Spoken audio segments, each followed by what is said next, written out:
The train had already gone. That was the first thing people noticed when they found her. Not the girl herself, but the absence of the locomotive, the silence it left behind, and the way the snow kept falling as though the world had no interest in the emergency unfolding at its feet. Black Hollow Station wasn't much of a station. It was a platform, a roof on 4 posts, a hand-painted sign that had been weathered past readability, and a single iron bench bolted to the boards. That bench was where Rhett Mercer found her. He almost didn't stop. Rhett had been riding since before dawn, pushing his horse through a snowstorm that any sensible man would have waited out, because Rhett Mercer was not a sensible man. He was a practical one, and practically speaking, the supply run to Caldwell Creek couldn't wait another week. The roads would only get worse. The drifts were already knee-deep in the lower passes. He'd made this ride 100 times. He knew every frozen mile between Iron Hollow Ridge and Black Hollow, knew the exact creak of the platform boards underfoot, knew the bench. He didn't know the girl. She was slumped against the bench's iron armrest with her coat pulled tight around her shoulders and her boots, entirely wrong for this weather, thin leather meant for somewhere warmer, buried in 4 inches of fresh powder. Her hat was gone. Her dark hair was tangled with ice at the ends. Her lips had gone the color of a bruise. She might have been sleeping. She might have been dead. Rhett pulled his horse up, studied her for a long moment, and said out loud to no one, "Well, hell." He dismounted. His first instinct, the one he'd spent 20 years cultivating, was suspicion. Men out here didn't survive by assuming the best about strangers. You could get robbed at a station. You could get lured into a trap with a body in the snow that turned out not to be as unconscious as it looked. Rhett had heard of that happening twice, once in Meridian County and once closer to home than he liked to think about. He approached the bench carefully, his hand loose at his side, not reaching for his gun but not far from it either. "Hey," he said. Nothing. "Hey," louder this time. He crouched down and got a better look at her face. Young, not a child, a woman, maybe early 20s, but she wore the kind of exhaustion that made ages hard to read. Her breathing was shallow and irregular, little puffs of vapor that came too far apart. He pulled off one glove and pressed 2 fingers to the side of her throat. Pulse. Faint. Too faint. Rhett straightened up, looked left and right down the empty platform, looked at the empty road beyond it, and recognized that he was entirely alone with a dying stranger and approximately 0 good options. "All right," he muttered, more to himself than to her. "Come on then." He got her up. Barely. She was lighter than she should have been, which told him something dark about the last few days of her life. And she made a sound when he lifted her, something between a moan and a word that he couldn't parse. He got her draped across his saddle, belly down like a sack, which was ungainly and undignified but kept her from sliding off, and then he led his horse by the reins back toward Iron Hollow Ridge at the fastest walk the snow would allow. She didn't wake up the whole ride back. The ranch house at Iron Hollow Ridge had been built by Rhett's father, with the philosophy that a man's home should look like it intended to outlast him, which it had, twice over now, the elder Mercer long buried in the ground behind the eastern pasture, and Rhett's wife Margaret in the ground beside him, 4 years back, and still a bruise that didn't heal right. The house was low and wide, built from stone and dark timber, with a porch that wrapped 3 sides and a fireplace in the main room large enough to stand in. It was not a warm house, in the way that some houses feel warm even before you light a fire. It was functional. It was solid. It was the kind of place that kept the cold out rather than let anything in. Rhett's ranch hand, a sun-leathered man of 50 named Doss Garrett, who had been with the Mercer family since Rhett was 12 years old, was at the front steps when Rhett came back.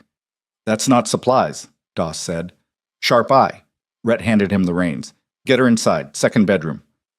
"Who is she?" "Don't know yet." Doss Garrett had spent nearly 4 decades working for one Mercer or another, and he'd learned somewhere along the way that when Rhett used that particular flat tone, the one that was too controlled to be casual, there was no percentage in asking more questions. He helped carry the girl inside without another word. They got her into the 2nd bedroom, the one that had been Margaret's sewing room before it was a guest room, and before that nothing in particular. And Rhett sent for the only woman on the property, a cook named Fay Solis, who lived in the small house behind the main barn with her husband, one of the field hands. Fay was broad-shouldered and practical in the way that women on the frontier had to be, and she walked in, took one look at the situation, and said, "You two, out," Rhett and Doss went out. An hour later, Faye opened the door and told Rhett that the girl was alive, that she had mild frostbite on 2 of her toes and 3 fingers on her left hand, that she was severely undernourished, and that she was currently sleeping under every blanket in the room. She wake up at all? Rhett asked. For a minute. Asked where she was. What'd you tell her? Iron Hollow Ridge, Rhett Mercer's place. Faye paused. She got a look on her face when I said that. What kind of look? Faye thought about it. Like she was deciding something. Then she went back under. Rhett nodded and walked away, and that should have been the end of his thinking about it for the night. But he stood at the window of the main room for a long time after supper, watching snow fall on the dark land, and found that he couldn't quite let it go. That look Faye described. Like she was deciding something. People in bad situations either trusted you or they didn't. The ones who were deciding something were a third category, and in his experience, the third category always turned out to be the most complicated. She slept for nearly 2 full days. Rhett kept the house running the way it always ran. The horses needed feeding, the cattle needed checking, the fences along the north quarter had taken damage from the storm and needed someone to go look at them. Life on Iron Hollow Ridge had its own momentum that didn't stop for strangers in the second bedroom. He checked on her twice a day, nothing more. Faye brought broth morning and evening and reported back. On the third morning, the girl was sitting up. Rhett came in with the second cup of coffee he'd poured for himself, habit older than reason, and stopped in the doorway when he saw her. She had one of the blankets pulled around her shoulders and was looking at the small window on the east wall with the fixed expression of someone working through a long and difficult calculation. She heard him in the doorway and looked over. Her eyes were dark, a deep, complicated brown that had shadows in it even in the thin winter light. She looked at him the way a person looks at something that might be dangerous, assessing and careful. Elena Voss, she said. Her voice was rough from sleep and probably from whatever she'd been through before the station. That's my name, in case you were going to ask. I was, Rhett said. He came in and set one of the coffees on the small table beside the bed. Rhett Mercer, this is my land. I know. She looked at the coffee, then at him. Your cook told me. You remember any of the ride back here? Pieces. A pause. The saddle. Sorry about that. You were, he searched for the right word, not cooperative. Something shifted in her expression just for a second. Not quite humor, but in the same neighborhood. I was unconscious. That's what I meant. She looked at the coffee again. He could see the want in it, the effort it took her not to just reach for it. There was something deeply private about that restraint, and it made him look away. Go ahead, he said. It's for you. She picked it up with her left hand. The right was still bandaged, the frostbitten fingers wrapped in cloth that Faye had changed that morning.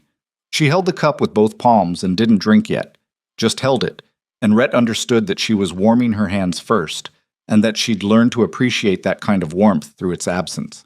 He sat down in the chair by the door, the one that had no particular reason to be there except that someone had left it there once, and it had never moved. Where were you going? He asked. Before Black Hollow. Elena was quiet for a moment. South, she said. South is a direction. It's not a destination. It was what I had. Rhett studied her. She was young. He could see that more clearly now that she was upright and conscious. Early 20s at most. And she was thin in a way that had happened fast, the kind of thinness that comes from not eating rather than not having enough, because her frame said she wasn't built slight. There were shadows under her eyes that weren't just from the sleep debt. Whatever she'd been running from, she'd been running hard. You have family somewhere? He asked. A stillness came over her face that was worse than flinching. No, she said. Not anymore. He didn't push. He'd learned from Margaret, from years of frontier life, from watching men and women in the particular extremity that this kind of country produced, that there were things people would tell you when they were ready, and things they'd carry to the grave, and no amount of asking changed which category something fell into. You can stay until you're on your feet, he said, standing up. After that, we'll figure out the rest. He was at the door when she said, Thank you. It was the kind of thank you that came out stripped of all ceremony, nothing polite about it, just the raw fact of it. He almost said, You're welcome the way anyone would, but something stopped him. He just nodded and left. She was on her feet in 5 days. Not steady feet. She had to hold the wall in the hallway the first time, and Faye caught her arm on the porch steps. But she was upright and moving, and that counted for something. By the end of the first week, she'd started helping in the kitchen without being asked. Faye watched this development with a complicated expression and reported it to Rhett in the way that people report things they haven't decided how to feel about yet. She just started washing the breakfast dishes, Faye said. Didn't say a word, just started. Let her, Rhett said. She's a guest. She's somebody trying not to feel useless. He looked up from the ledger he'd been working on. Let her. The second week, Elena Voss appeared in the barn doorway at 6 a.m. while Rhett was feeding the horses, wearing a borrowed coat 2 sizes too big and boots that Doss had found in a storage chest, worn but warmer than what she'd had. I want to work, she said. Rhett kept filling the feed bucket. Work. I'm eating your food, sleeping in your house. I want to earn it. He set the bucket down and turned to look at her. She was standing straight, chin up, the coat hanging off her shoulders in a way that would have looked ridiculous on someone who was trying to look ridiculous, but she wasn't. She was absolutely serious, and there was something in her eyes that he recognized, the specific pride of someone who's been brought low by circumstance and is in the process of deciding it won't happen twice. Can you ride? He asked. Yes. Well, a flicker of something. Well enough. He picked up the feed bucket. We'll find out. She could ride. Rhett gave her the oldest, most patient horse in his stable for the first outing, a bay gelding named Creed who had been everywhere and seen everything and did not believe in excitement, and watched her from the fence line. She was a little stiff, favoring the left side slightly, but her seat was good, and her hands were quiet on the reins, and she didn't fight the horse when he picked his own line through the snow. By the end of the hour, she had Creed moving in circles and changes of direction without any visible conversation between them. Doss, standing beside Rhett at the fence, said nothing for a while. Then, she's been on horses since she was small. Looks like, Rhett said, ranch girl. Yeah. Doss pulled his hat down against the wind. Got a ranch somewhere? Rhett watched her bring Creed back to the fence at a walk, sitting easy in the saddle, her dark eyes scanning the horizon the way a person scans a place they're not sure is safe. Had, he said. Elena pulled up in front of them and swung down without difficulty. She ran a hand along Creed's neck. Good horse, she said. He's got opinions, Doss offered. So do I. She handed the reins to Doss without ceremony. Tomorrow I want a harder one. Doss looked at Rhett. Rhett looked at Doss. Neither of them said anything. Elena walked back toward the house. Huh, said Doss. She told him about her family on a Tuesday evening in the third week, without warning or preamble, in the way that certain truths have to come out. Not because you decide to tell them, but because they've been pushing at the inside of you long enough that the pressure finally wins. Rhett was at the table in the main room, working through a stack of correspondence that had backed up during the storm. Elena had come in from the barn, having spent 2 hours with the horses in the cold because she seemed to need the space, and she stood by the fireplace to warm up. He didn't pay her much attention. They'd developed a kind of domestic rhythm that required very little maintenance. They occupied the same spaces without crowding each other, spoke when there was something to say, and had learned to read the particular quality of each other's silences. My father's name was Cole Voss, she said. Rhett looked up. Elena was facing the fire. She still had her coat on, half unbuttoned, and she was looking at the flames with that calculating expression he'd come to recognize, the one that meant she was deciding how much truth, how much detail, how much of herself to put in the room. He ran the Voss family ranch, just east of Millhaven Creek, she continued. Been in the family 3 generations. Good land, good cattle, not large. We weren't wealthy, but it was ours. She paused. There are men called the Graves Syndicate. You've heard of them? The name hit him like a cold hand. He set his pen down. I've heard of them. Everyone in the territory had heard of the Graves Syndicate. Most people said the name quietly, and some didn't say it at all. They were a land operation. That was the polite word for what they did, land operation. And the territory had seen their kind before. But the syndicate was organized in a way that most weren't. They had lawyers and money and the specific kind of ambition that didn't stop at the edges of the law because it had already bought the edges of the law. They wanted land. They always wanted more land. And the methods they used to get it ranged from paper manipulation to things that happened in the dark and got buried there. They wanted our land, Elena said. Sent men to talk to my father about selling. He said no. They sent more men. A long pause. He said no again. Rhett waited. Then one night in September, 4 men came to the ranch house. Her voice was steady in the way that voices are steady when a person has told themselves they will not break. They set fire to the barn first, to drive everyone out of the house. My father went out to see... She stopped. Elena, he never came back inside. She turned from the fire. Her eyes were dry, which somehow made it worse. They shot him in the yard. His 2 hands, Pablo Reyes and a boy named Jem, who had only been with us 6 months, they ran, and I don't know what happened to them. I hid in the root cellar under the kitchen floor. The fire didn't reach it. I stayed there for 2 days before I came out. The room was very quiet. Everything above was gone, she said. The house, the barn, the cattle were scattered, and there was a notice nailed to the post that was left from the front gate. A notice from a land acquisition company. Very official.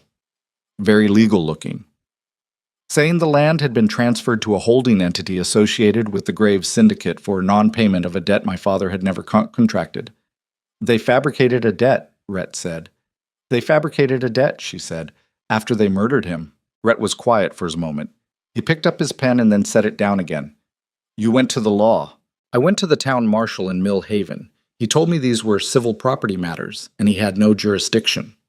She said it with absolutely no inflection, which was its own kind of fury.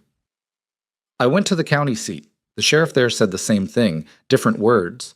The judge who might have helped was in Caldwell, and by the time I got to Caldwell, I was told the case had already been reviewed and closed. They've bought half the territory, Rhett said quietly. Not a question. More. She buttoned the top button of her coat, as if making a decision. I ran out of money in Harrow. I sold my horse to get the train ticket.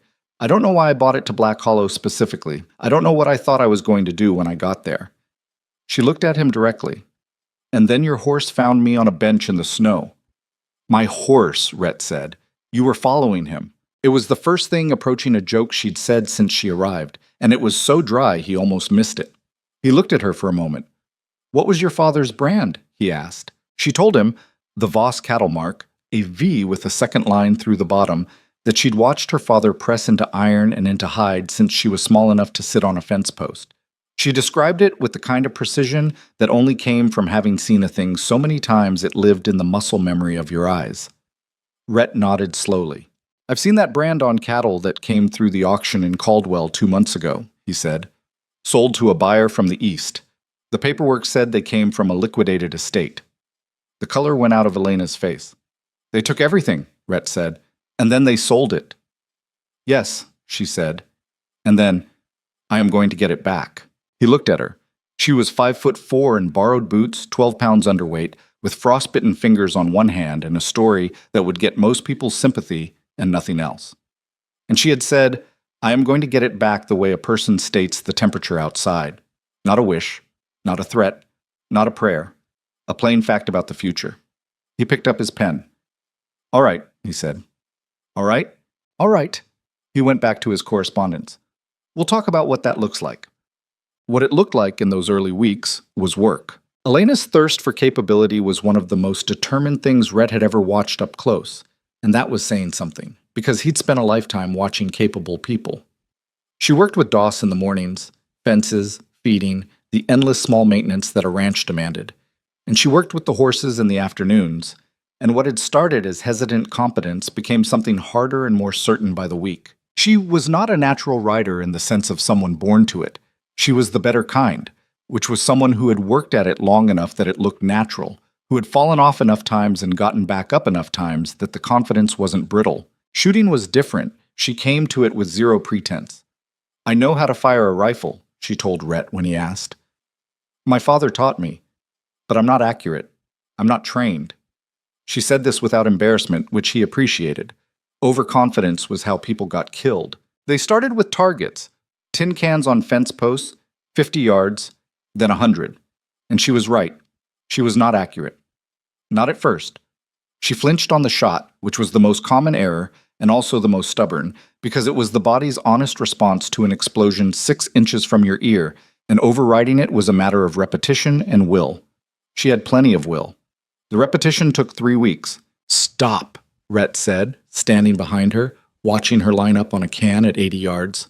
She lowered the rifle. "What?" "You're doing it again." "I know." "You're anticipating the recoil before you pull—" "I know," she said, with a sharpness that surprised him, and then seemed to surprise her. She let out a breath through her teeth. "Sorry." "Don't apologize, just hold." "I am holding." "You're holding and thinking about what comes after holding. Stop thinking about what comes after. There's nothing after. There's just the target." She was quiet for a moment. Then she raised the rifle, lined up, held, and squeezed the trigger. The can flew off the post. Neither of them said anything for a second. "Again," said Rhett. She reloaded and shot the second can. The third. By the time she'd worked through a dozen targets, the flinch was almost gone. Not beaten. It never got fully beaten, but tamed, controlled, pushed down below the threshold that would ruin the shot. She lowered the rifle when she'd run through the ammunition he'd laid out and turned to look at him, not expecting anything, just asking. "Better," he said. Elena nodded, reloaded, and went back to work. The distance between them, the careful mutual distance that two people keep when they don't quite know what they are to each other, developed its own texture over those weeks. Rhett was not an easy man to know. He understood this about himself without excessive regret.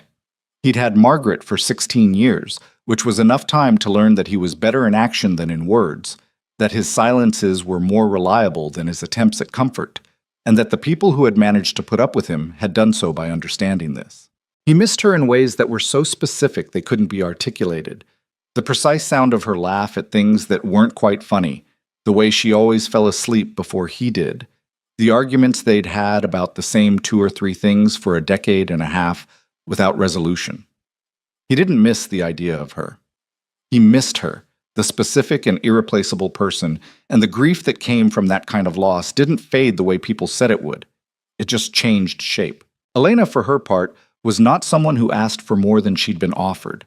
She occupied the space she'd been given with a kind of precision that he recognized. The precision of someone who had learned that taking up too much room had consequences. She did not talk about herself more than she had to. She helped without being asked and declined to make anything about the help. She watched things carefully before she engaged with them. She was funny sometimes, in the flat, understated way that he found easier to take than the kind that announced itself. One morning he came into the kitchen and found her at the stove, attempting something with a skillet that was giving her trouble. She was standing very still, staring at the pan with the expression of someone who has just realized they've made an error and are calculating how bad it is. "What is that?" Rhett asked. "It was going to be eggs," she said. "I may have over-communicated my intentions." He looked in the pan. She had, in fact, over-communicated. He took the pan off the heat. "I can cook," she said, with absolutely no credibility. "At home I could cook." "I believe you." "You don't believe me." "I believe you," he said, and she finally looked at him and saw that he wasn't mocking her, and something eased in her shoulders. He set the pan in the wash basin. "Faye will be in at 7. "I know when Faye comes in," Elena said, with a dignity that was both entirely genuine and slightly undermined by the state of the eggs. "I was trying to—" She stopped. "I don't like needing things done for me." "I know," he said. He poured himself coffee. "Most independent people don't." She was quiet for a moment. "Is that what I am? Independent?"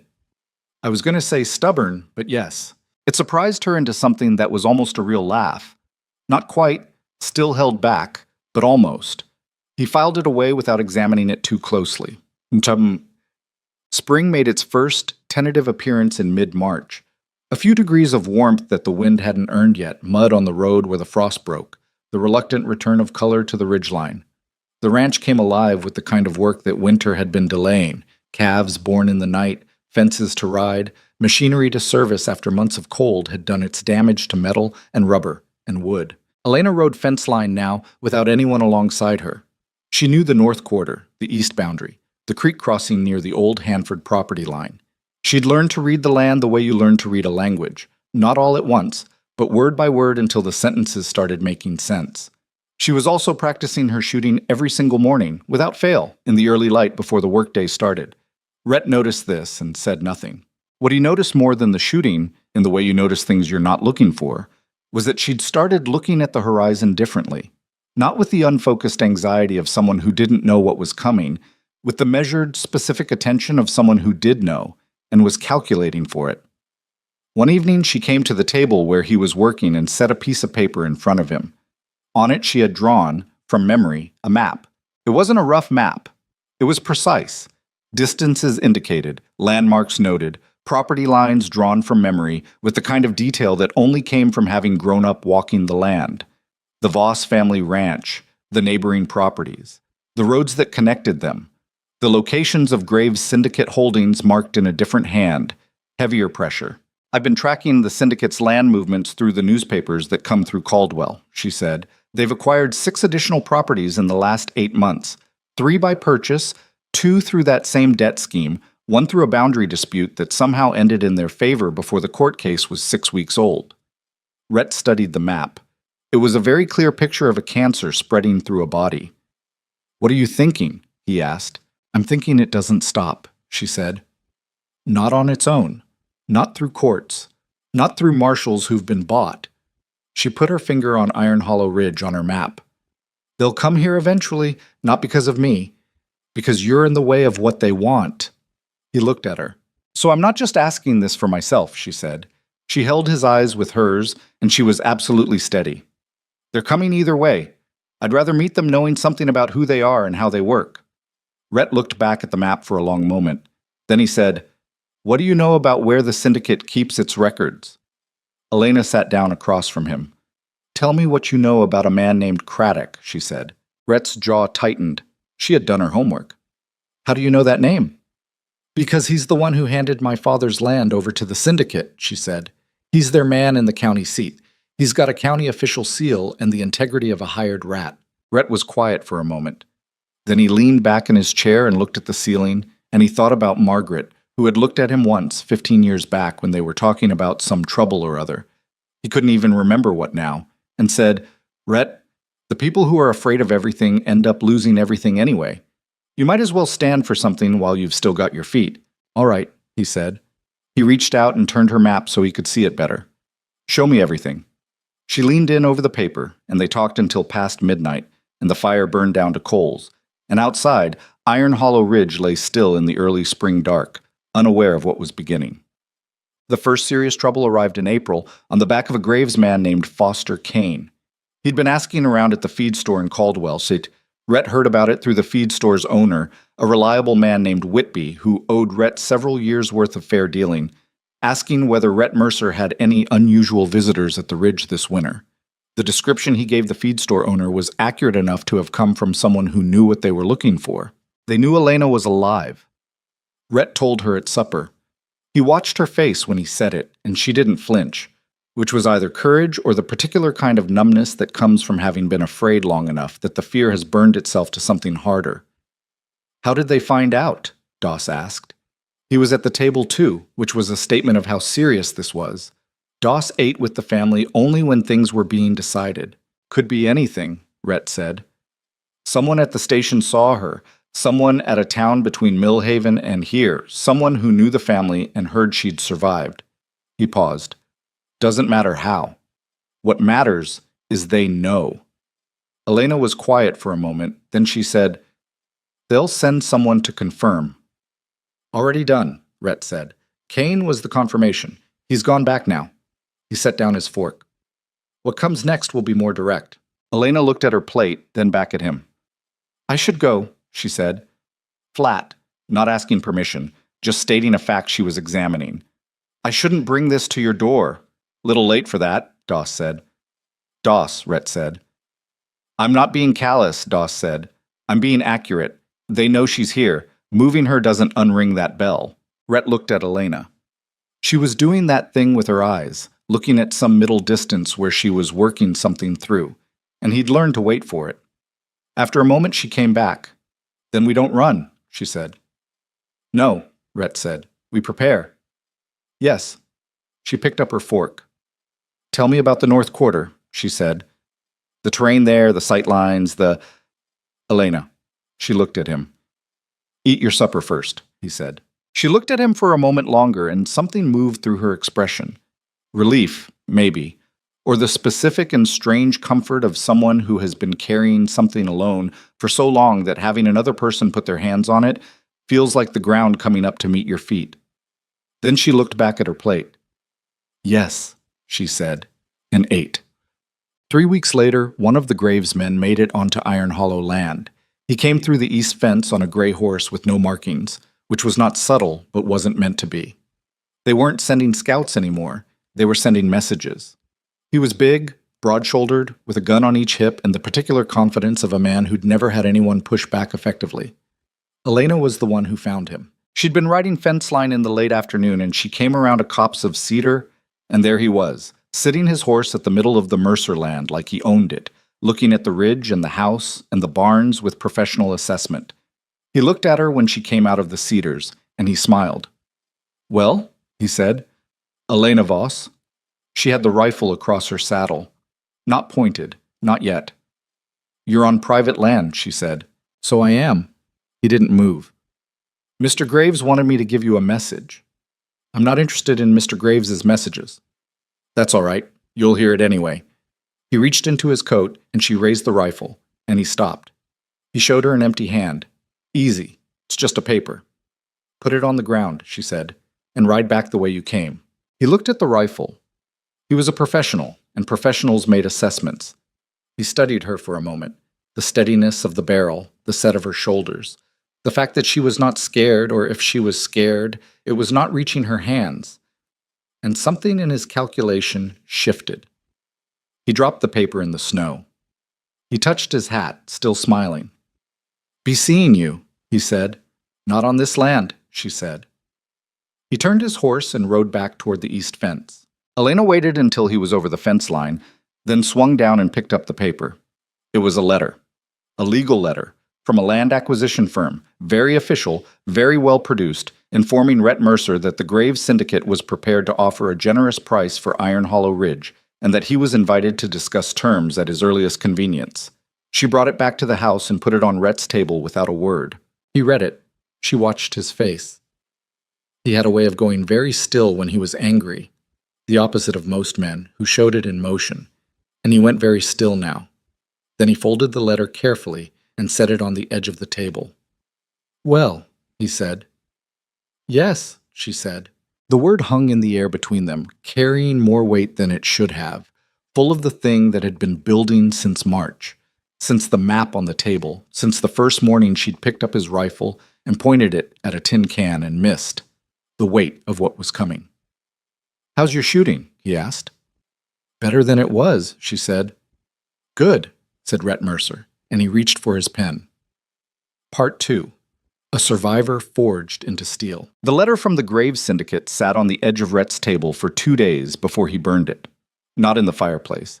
He took it outside to the small iron barrel they used for burning trash and dropped it in with the rest of the week's paper waste, and Elena watched from the porch without saying anything. The gesture wasn't dramatic. That was why it landed the way it did. He wasn't making a statement. He was simply disposing of something that didn't deserve to be kept. That night he wrote 3 letters of his own. One to a lawyer in Caldwell he'd used once on a grazing dispute. One to a man named Harlan Pruitt, who had been a land surveyor and was now something harder to define, and one to a territorial newspaper editor named Bess Whitmore, who had a reputation for printing things that powerful people preferred stay unprinted. He sealed all 3 and gave them to Doss to take to the mail post in the morning. Elena watched him address the envelopes. You've been thinking about this longer than I have, she said. I've been watching the syndicate work for 2 years, he said. He blotted the last envelope. I just didn't have a reason to move yet. She sat down across from him. And now you do. He didn't answer immediately, which was its own kind of answer. He set the envelopes in a stack and squared the edges against the table. The law isn't going to help us, he said. You already knew that. Courts are slow, and the syndicate has lawyers who get paid to make them slower. So we work around the law. Not against it, around it. We build a record. We get the right people asking the right questions in the right places. We make it cost them more to push us than it's worth. And if they decide it's worth it anyway, then we deal with that when it comes. He looked at her. But they're businessmen. Businessmen weigh costs. Elena was quiet for a moment. The man who burned my father's ranch wasn't doing a cost analysis, she said. No, Rhett said. He was following orders from someone who was. He paused. Those are the people we need to worry about. She nodded slowly. It wasn't agreement exactly, more like the acknowledgement of a fact she'd have preferred to be different. Then she said, What do you want me doing while you work the legal side? Same thing you've been doing. Learn everything about this land, every fence line, every road, every approach, and keep shooting. I've been shooting every morning. Then keep doing it. She pushed back from the table. Then she stopped. Rhett. He looked up. Thank you, she said. Not for shelter. For... She seemed to find the word insufficient and gave up on it. For this. He looked at her for a moment. Cole Voss deserved better than what happened to him, he said. So did you. He picked up his pen. That's reason enough. She left him to his work, and the house settled into its particular nighttime quiet, and outside the spring wind moved across Iron Hollow Ridge and told nothing to no one. The weeks that followed were the fullest Elena had known since September. She rose before light every morning, worked the horses in the early cold while the ridge was still gray and the shadows hadn't pulled back from the fence lines yet, ate breakfast with Doss and Fay, and sometimes Rhett when he wasn't already at the table with papers spread out around him like a man building something complicated in 2 dimensions. Then fence line in the morning, shooting practice midday, and in the evenings she had taken to sitting with Rhett's territory maps and the copies he'd obtained from Harlan Pruitt's contacts, survey records, property transfer documents, the kind of dry official paperwork that contained, if you knew how to read it, a very clear story about money moving in one direction. She got good at reading it. This transfer here, she said one evening, pointing at a column of figures on a property record for a ranch called the Aldercroft Place. The debt listed is for a promissory note from a bank in Harrow, but the bank in Harrow closed in 1883. Rhett leaned over. He looked at the date on the promissory note and then at the closure date she'd found in a banking directory. 4 years closed, he said. So the note is fabricated. They used the bank's name because they knew nobody would easily verify whether it was still operating. She sat back. Same pattern as my father, different bank. Rhett straightened up and looked at the ceiling for a moment. Then he went to his desk and wrote a note to the Caldwell lawyer. It was becoming a rhythm between them. She found the thread. He pulled it through the right channels. They did not discuss what this collaboration had become, because there was no good language for it, and neither of them was particularly interested in finding words when the work was present and clear. What Elena hadn't told him, what she hadn't told anyone, was that she had also been doing something else with her evenings. On a separate piece of paper, in a handwriting she kept deliberately different from her usual, she had been assembling a list, not of legal documents, of names. Every man who had been reported near the Voss Ranch in the weeks before and after the fire. Every Graves enforcer whose name appeared in rumors, in the margins of dealings that Rhett's contacts described. The man who had ridden through the gate first that September night, whose description she had from a neighboring farmer who'd seen the group ride past his property at dusk. She had 4 names. She suspected she would eventually have more. She kept the list folded in the inside pocket of her coat, close to her body, the way you keep something you're not ready to share. Spring became early summer and the land softened, and the cattle moved back into the upper pastures, and Iron Hollow Ridge took on the particular quality that it had in the warm months. Larger, somehow, the views longer, the sense of space opening out in every direction, like a room where someone had taken the ceiling off. Elena had been on this land for 6 months now. She knew the ridge the way she'd known her father's land. Not perfectly, not the way someone who'd spent decades on it knew it, but with the specific intimacy of someone who'd ridden every line of it in every weather. Doss had stopped treating her like a guest somewhere around April. It happened gradually, the way most real changes happened. Not a decision, but a drift. One day he handed her a set of the fence keys without being asked, and the next week he started including her in conversations about the cattle schedule that he'd previously had with Rhett alone. He was not an effusive man. He showed regard through delegation and through the particular quality of his criticism, which was that it was specific and useful rather than general. You're holding your reins too tight on the turns, he told her one morning. The horse knows what he's doing. I know he does, she said. Then let him know you know. She thought about that for the rest of the ride, and she adjusted. He didn't comment on the adjustment, which was how she knew it was right. What Doss did not discuss with her, and what she had begun to notice as a pointed omission, was the topic of what happened if the syndicate came in force. He was not a man who talked around things.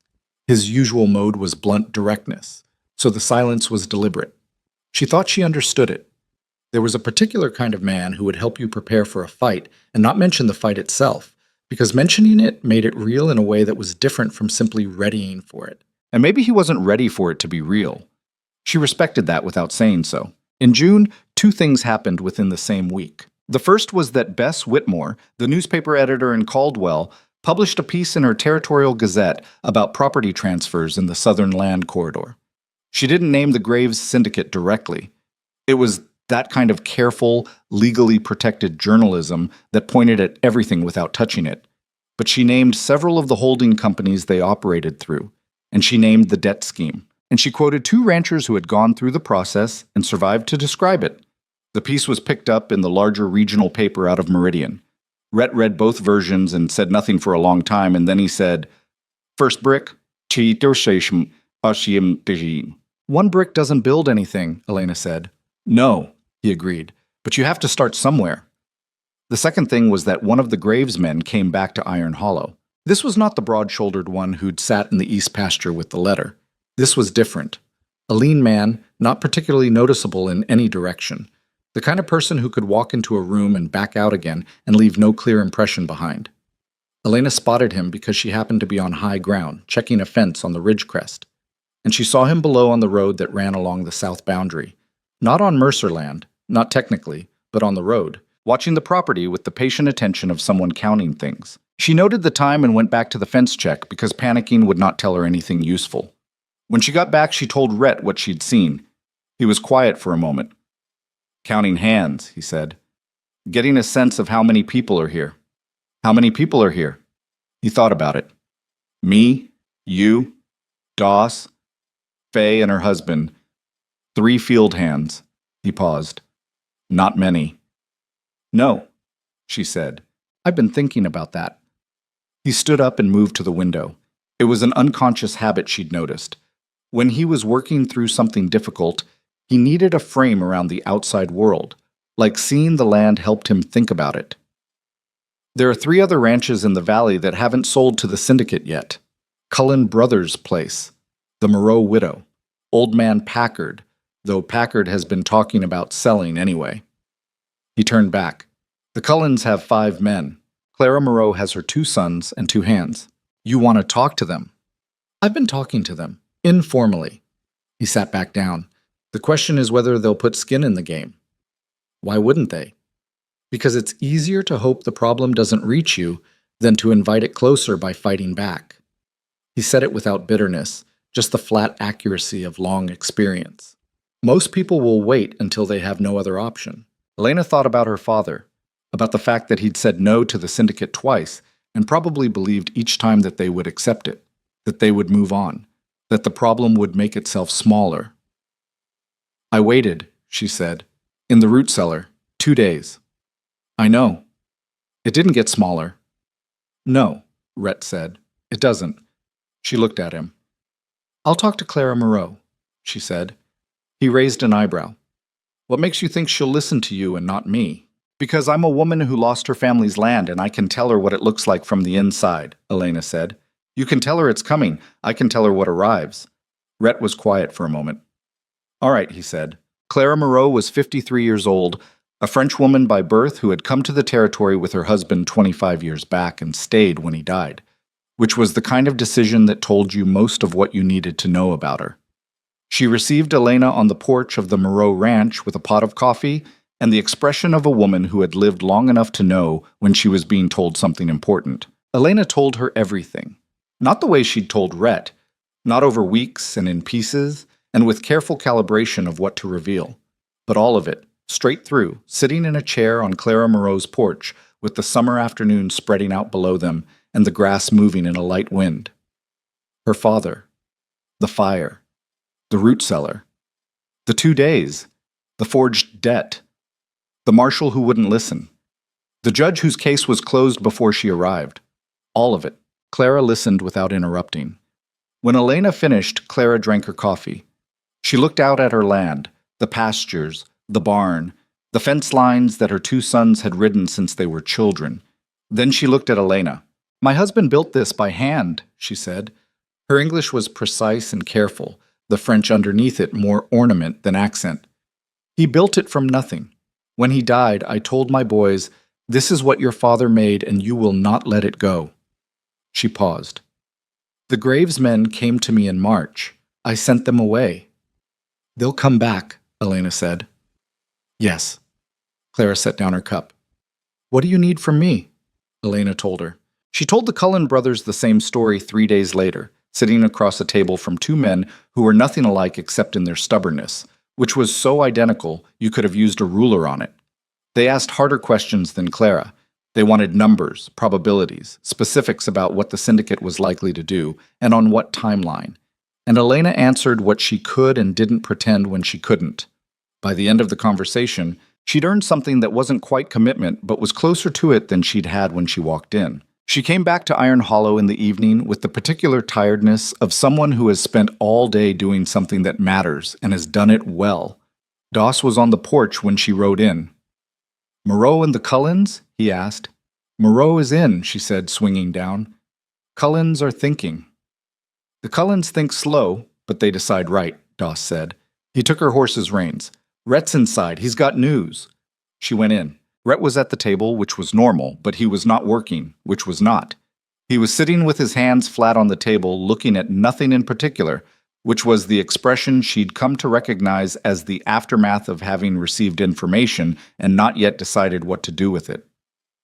"Harlan Pruitt came by," he said. She sat down. "And Pruitt has a contact in the county seat, a clerk in the land office who doesn't like what he's been watching and isn't willing to do anything about it himself, but he was willing to tell Pruitt something." Rhett paused. "The syndicate has filed a preliminary claim on Iron Hollow Ridge. Not a transfer, not yet, but a preliminary claim. They're alleging a boundary dispute with a neighboring property that's already under their ownership." She understood immediately. "The Aldercroft place. East boundary." "Yes." "They manufactured an overlap." "That's what the preliminary claim will argue." His jaw was tight. "The court date for the preliminary hearing is in 8 weeks. If we don't contest effectively, the preliminary becomes a lien, and the lien becomes leverage." 8 weeks, she said. 8 weeks. She sat with that for a moment. Outside, she could hear Doss talking to her horse, the low, even sounds of a man at ease with animals. And she thought about her father talking to the horses on the Voss Ranch in exactly that same register. The specific and private language of people who worked with animals long enough to know it wasn't really language at all. "All right," she said. She pulled herself back to the present, to the table, to Rhett's face and the problem in front of them. "Who's the judge on the preliminary?" "That's the thing," Rhett said.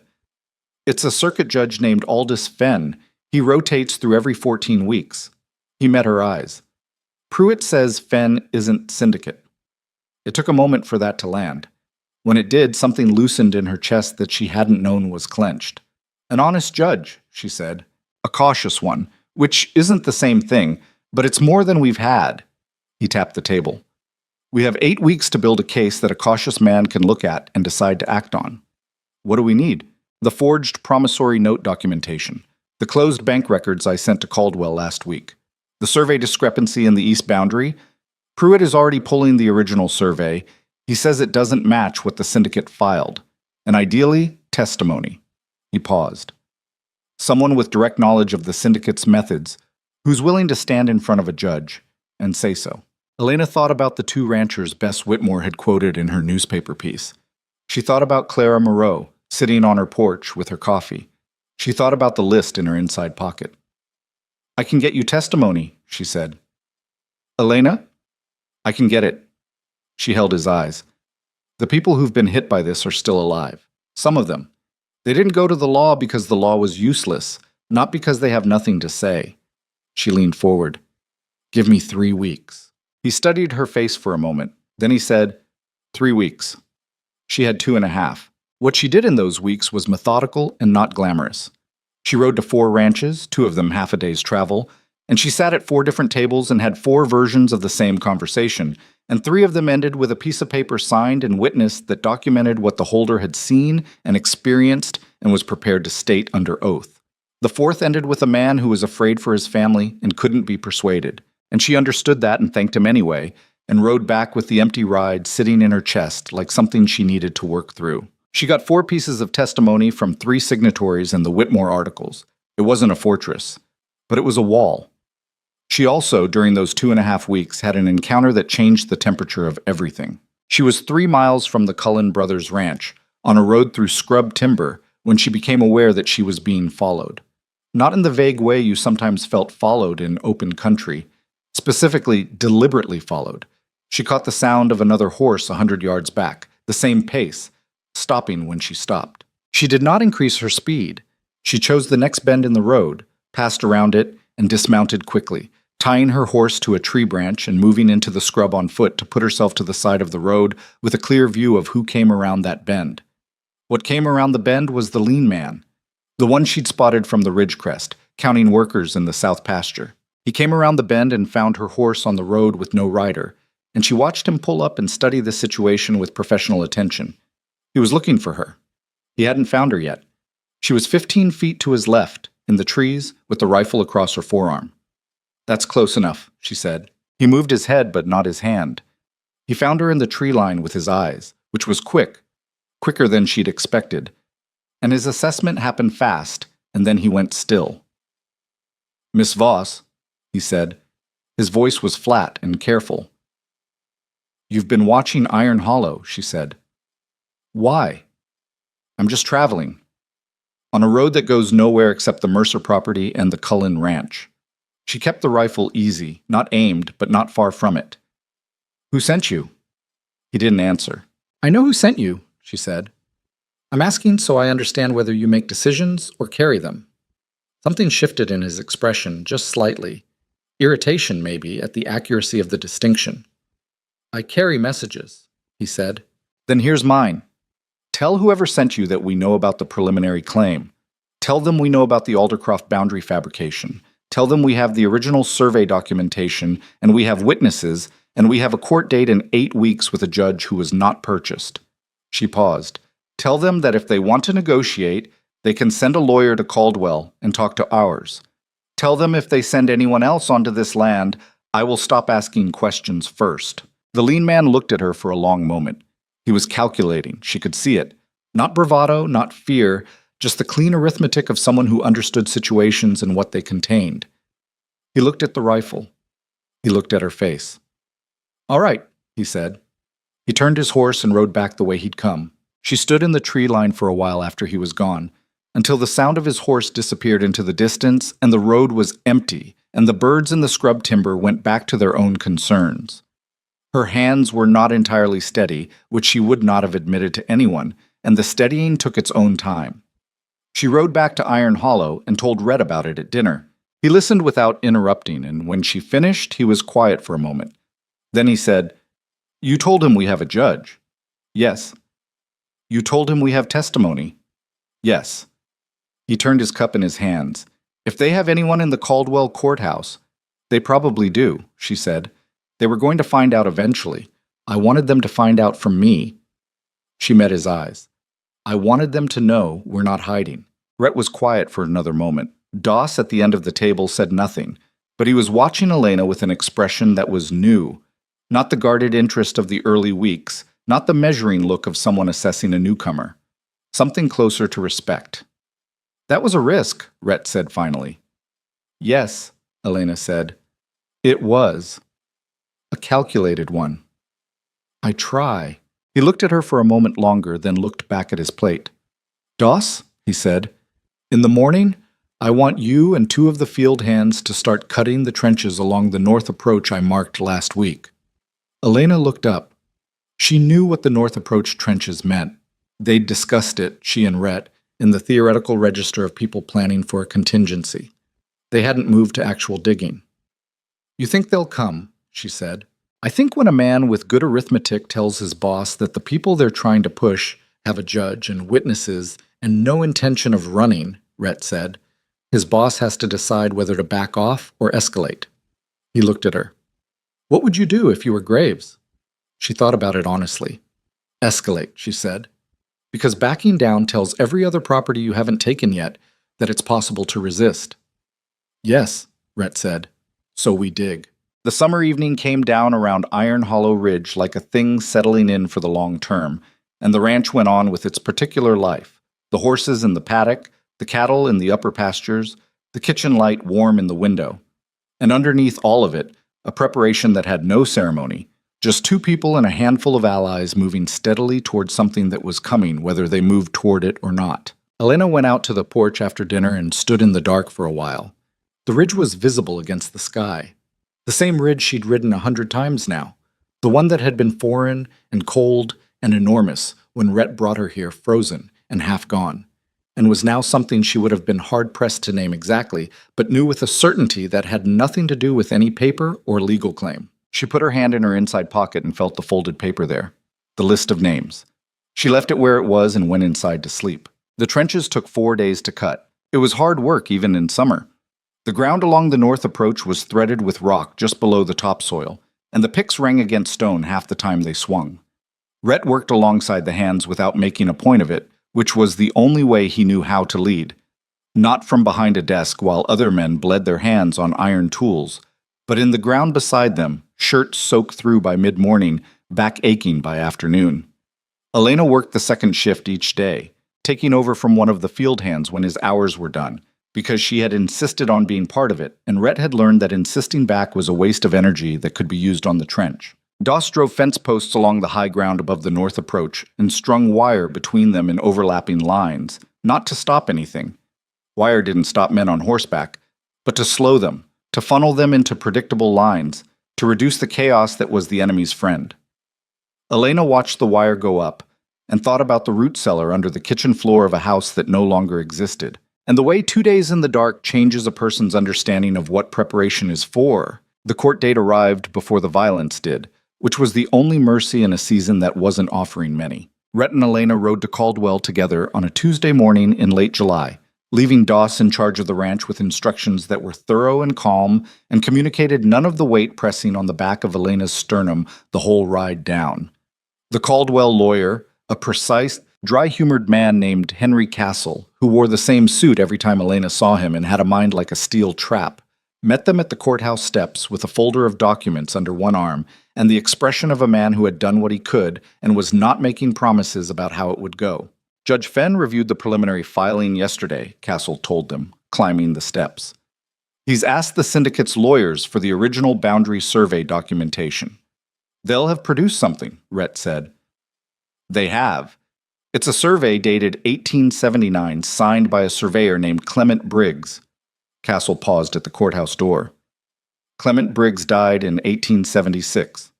Elena felt Rhett go still beside her. They signed a dead man's name to a survey conducted 3 years after he died, she said. They did, Castle said. He allowed himself a very small, tight smile. Harlan Pruitt's original survey is dated 1878, signed and witnessed by 2 men who are still alive and have already provided affidavits. Judge Fenn is a careful man, not a brave one, but he is not going to let a dead man's signature stand up in his courtroom. The hearing lasted less than 2 hours.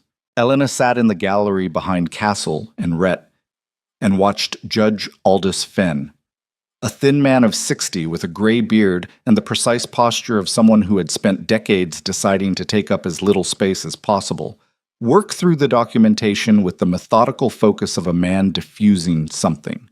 The syndicate's lawyers were good. They were well-dressed and well-prepared, and they argued their fabricated boundary with the kind of confidence that came from knowing they'd gotten away with it before. But the dead surveyor's signature sat in the room like a smell no amount of good argument could cover, and when Castle laid Pruitt's survey alongside theirs, and the discrepancy was visible to anyone with eyes in arithmetic, the syndicate's lead lawyer, a tall man with a silver watch chain who had clearly never expected to be here, went through a visible sequence of recalculations. Judge Fenn dismissed the preliminary claim. He also, in the kind of aside that wasn't technically part of the ruling but was very much part of the record, noted that the documentation presented by the syndicate contained irregularities that he was forwarding to the Territorial Attorney General's office for review. That last part was not something they had expected. Castle, walking out, was as close to exhilarated as Elena had seen him.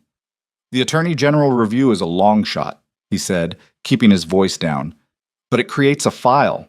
It creates a paper trail with a territorial office that the syndicate cannot buy as easily as a county marshal." "How long before they respond?" Rhett asked. "The review? Could be months, could be a year." "And in the meantime?" Castle looked at him. "In the meantime, you won today. Don't let anyone tell you that's nothing." They rode back to Iron Hollow in the long summer afternoon light. Elena was quiet most of the way, which Rhett had come to know was not discomfort, but processing. She worked things through in silence the way some people worked them through in words, and interrupting it wasn't useful. He kept pace beside her and let the miles go by. About halfway home, she said, "They're not going to accept this." "No," he said. "The legal avenue cost them something. The Attorney General file, the visibility. They'll want to make an example." "Probably." She looked at the road ahead. "How long do you think we have?" Rhett considered it honestly. 2 weeks, maybe 3. They'll need to regroup, decide on the approach, send the right people. Then we use the time. "We already are," he said. And then, after a moment, "Elena, you understand what happens if they come in force?" "Yes," she said. "I want to make sure," he said. Not challenging her, not softening it, just direct, the way he was about everything that mattered. "People can get killed. Our people. Doss, Faye, the Hands." She turned to look at him. "I know," she said. "I've known that since the root cellar." A pause. "I'm not asking anyone to die for my father's land." "This stopped being just your father's land a while back." She held his eyes for a moment. Something moved through her expression that she didn't try to hide, and he didn't look away from it. "No," she said quietly. "I suppose it did." They rode the rest of the way without speaking, and the silence between them had a different quality than the silences they'd built over months. Less distance in it, less careful management of space. More like the silence between people who have said enough. The first bounty notice appeared in Caldwell 9 days later. Whitby, the feed store owner, sent word by a boy on a fast horse. A printed notice had been posted at the saloon, at the mail station, and at the front of the general store, offering money for information leading to the arrest of Elena Voss on charges of fraud and misrepresentation in a territorial land dispute. The amount was substantial. The charges were fabricated naturally, assembled from the same paperwork machine that had built the dead surveyor's survey and her father's fictional debt. A second notice, this one offering a reward for her physical return, not her arrest, which was a different and darker thing, appeared 2 days after that. The wording was careful enough to have a legal reading and clear enough to anyone who spoke the language of the frontier to mean something else entirely. Rhett read both notices in the kitchen, sitting very still in the way he went still when he was angry.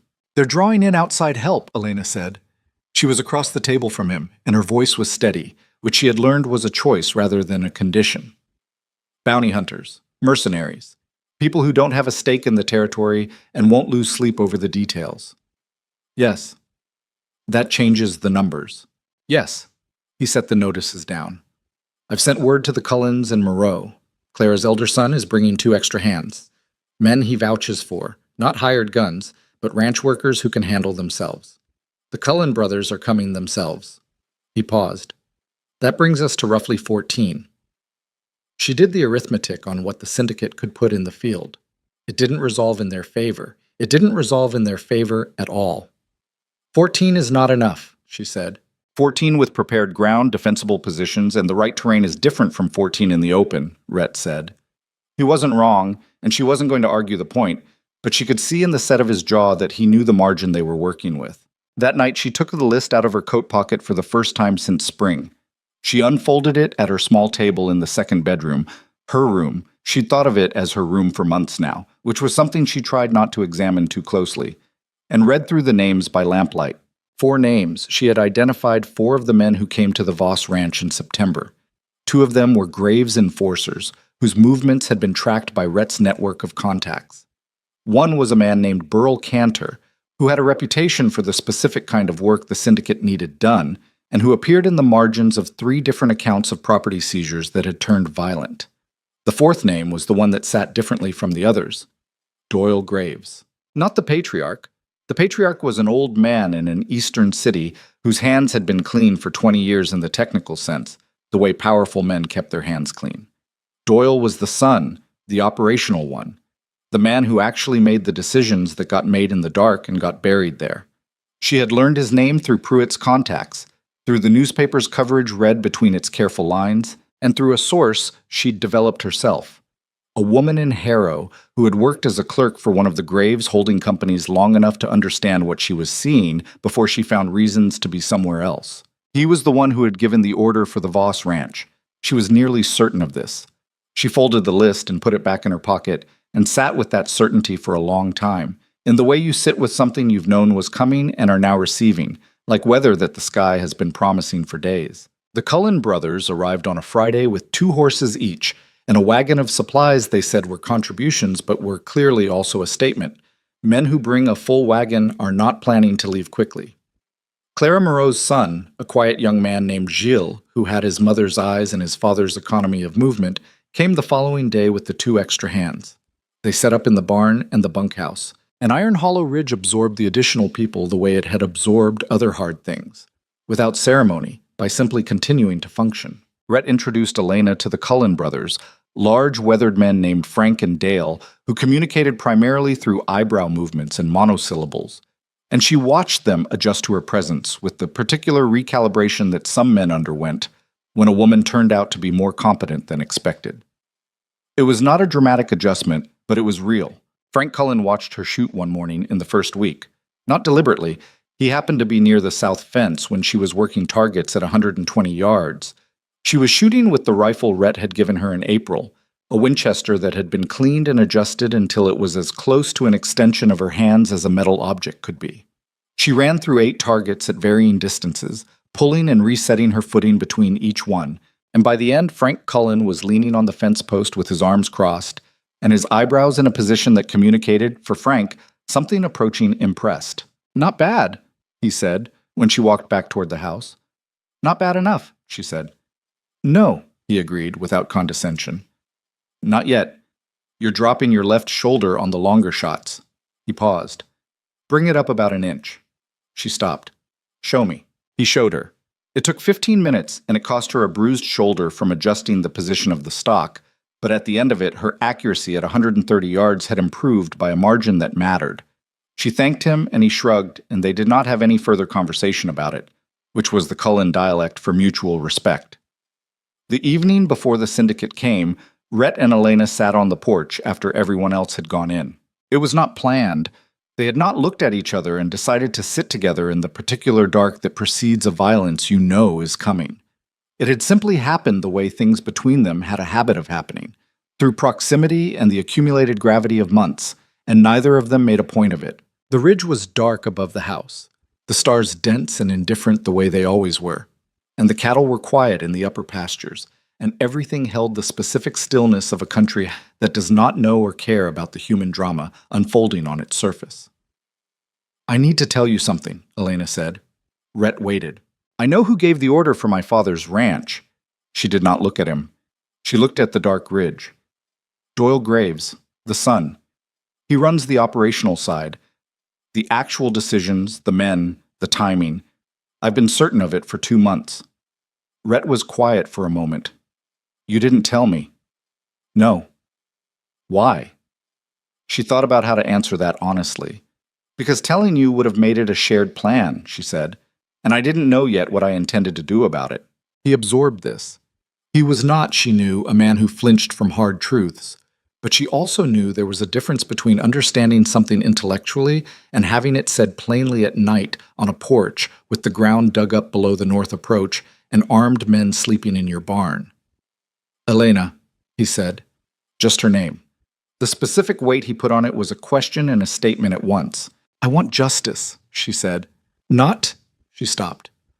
"I've spent 9 months thinking about what happened to my father and what I would do if I ever had the ability to do anything.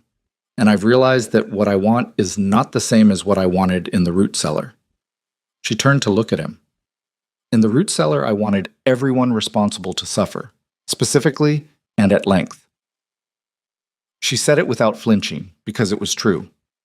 What I want now is for this to stop. For it to stop meaning anything, for the Graves Syndicate to be broken and finished and buried so deep in legal consequence that they can never do this to another family. But if Doyle Graves is in that group tomorrow, then I want him to face what he's done, she said, in whatever form that takes. Rhett looked at the dark ridge for a while. The form it takes might not be a courtroom, he said, not suggesting anything, just laying out the shape of reality. I know, she said. I've made my peace with that. He nodded, slow and once. Then he said, when Margaret died, and stopped. He never talked about Margaret, not the death, not the loss, not what came after. Elena was very still. When Margaret died, he said again, I spent a year being angry at things that had no place to receive it.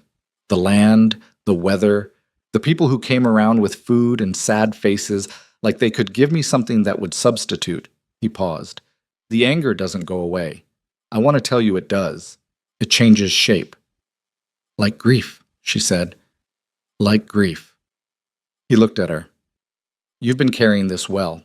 I want you to know I see that. Elena looked at him for a moment, and what was in her face was not a simple thing. It was the complicated, honest acknowledgement of someone who has been seen by another person and does not quite know what to do with it. I've had a good example, she said. They sat in the quiet for another hour before going in, and neither of them said anything more, and it was enough. They came at dawn. The first sign was the horses, the barn animals who heard things before any human did, a low, restless movement in the stalls, the particular sound of animals in a contained space who want to be somewhere else. Doss was already awake when it started, because Doss had been sleeping light for 2 weeks, and he had Elena's shoulder shaken and Rhett's door knocked before the first rider appeared on the north approach. There were 19 of them. Elena counted from the ridge crest where she'd taken a position before first light, in the cold and the dark, because she had identified the ridge as the strongest observation point a month ago and had been preparing herself for this specific morning since then. 19 riders coming down the north approach in a loose formation that fanned out at the first line of wire and slowed, the wire doing exactly what Doss had intended it to do. She heard Rhett's voice from below, the controlled carrying voice of a man who has decided not to shout. Hold until they cross the second wire. She had the rifle. She had 40 rounds. She was not going to use 40 rounds at 19 men. You didn't shoot 19 men and walk away from it even on the right side of the law. But 40 rounds meant choices, and choices were what she needed this morning. The riders pushed through the first wire with wire cutters. They were not subtle. They were not trying to be. This was the message the syndicate sent when it had decided to stop sending letters. Frank Cullen was on the east fence with his brother and Gilles Moreau. Doss had the 2 field hands at the south barn wall. Rhett was at the front of the house with 2 of the other hands, and Elena was on the ridge, and this was the arrangement they had worked out over 3 weeks of preparation. And she told herself now what she had told herself then, that the ground was theirs, that they knew it better than anyone coming down that north approach, and that this mattered more than numbers. It mattered, but numbers still mattered too. The second wire line slowed them again, and in that hesitation, Rhett called out, You are on private land. Turn around now and there is no fight today.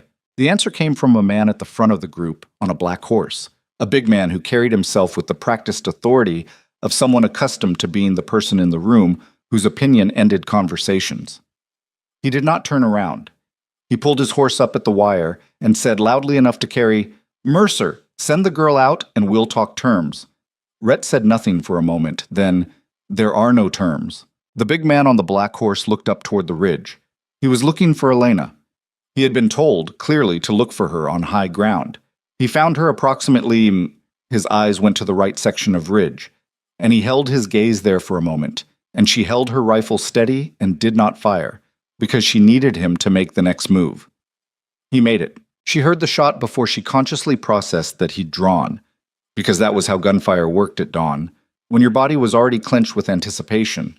The sound arrived before the thought. He shot at the ridge. He was off, by the length of a man, which was the difference between a warning and a beginning.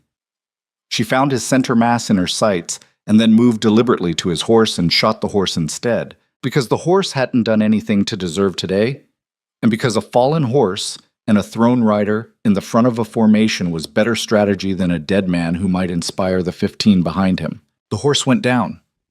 The big man came off it and hit the ground hard enough that she could see from the ridge he wasn't getting up fast. Then it broke open. What happened in the next 40 minutes was not a clean thing, and she knew it wouldn't be, and she had prepared for that. Prepared for the specific ugliness of men shooting at each other across ground that she and Doss and the Cullen brothers had spent weeks making as disadvantageous as possible for the people coming down it. The wire did its work. The trenches did their work. 2 of the riders' horses went into the shallow trench on the east approach and pitched their riders, and one of those riders came up shooting blindly, and Frank Cullen put him down with a precision that Elena saw and would not forget.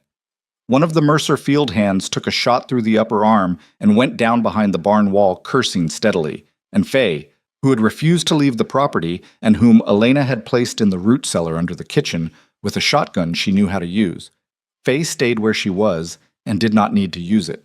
The syndicate men had numbers. They did not have terrain or preparation or the specific desperation of people defending something they had built and chosen and would not let go.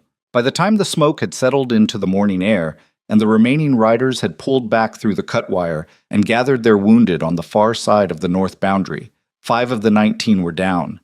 None of the Mercer people were dead, which was a margin so thin that when Elena climbed down from the ridge and her boots hit flat ground, her legs were not entirely steady, and she did not pretend they were. She found Rhett at the front of the house. He had a cut on his face from wire or debris, something that had passed close, and he was looking at the north approach with the expression of a man accounting for things. He turned when she came up beside him. "You all right?" he asked. "Yes," she said. She was close enough to see the cut clearly. "That needs cleaning." "I know." He looked back at the north approach. "They'll regroup." "Yes, but they took losses." He turned back to her, and they didn't get what they came for. She looked at the cut on his face and thought about the night on the porch, and the 9 months behind them, and the list in her coat pocket, and everything that had led to this specific morning on this specific ground.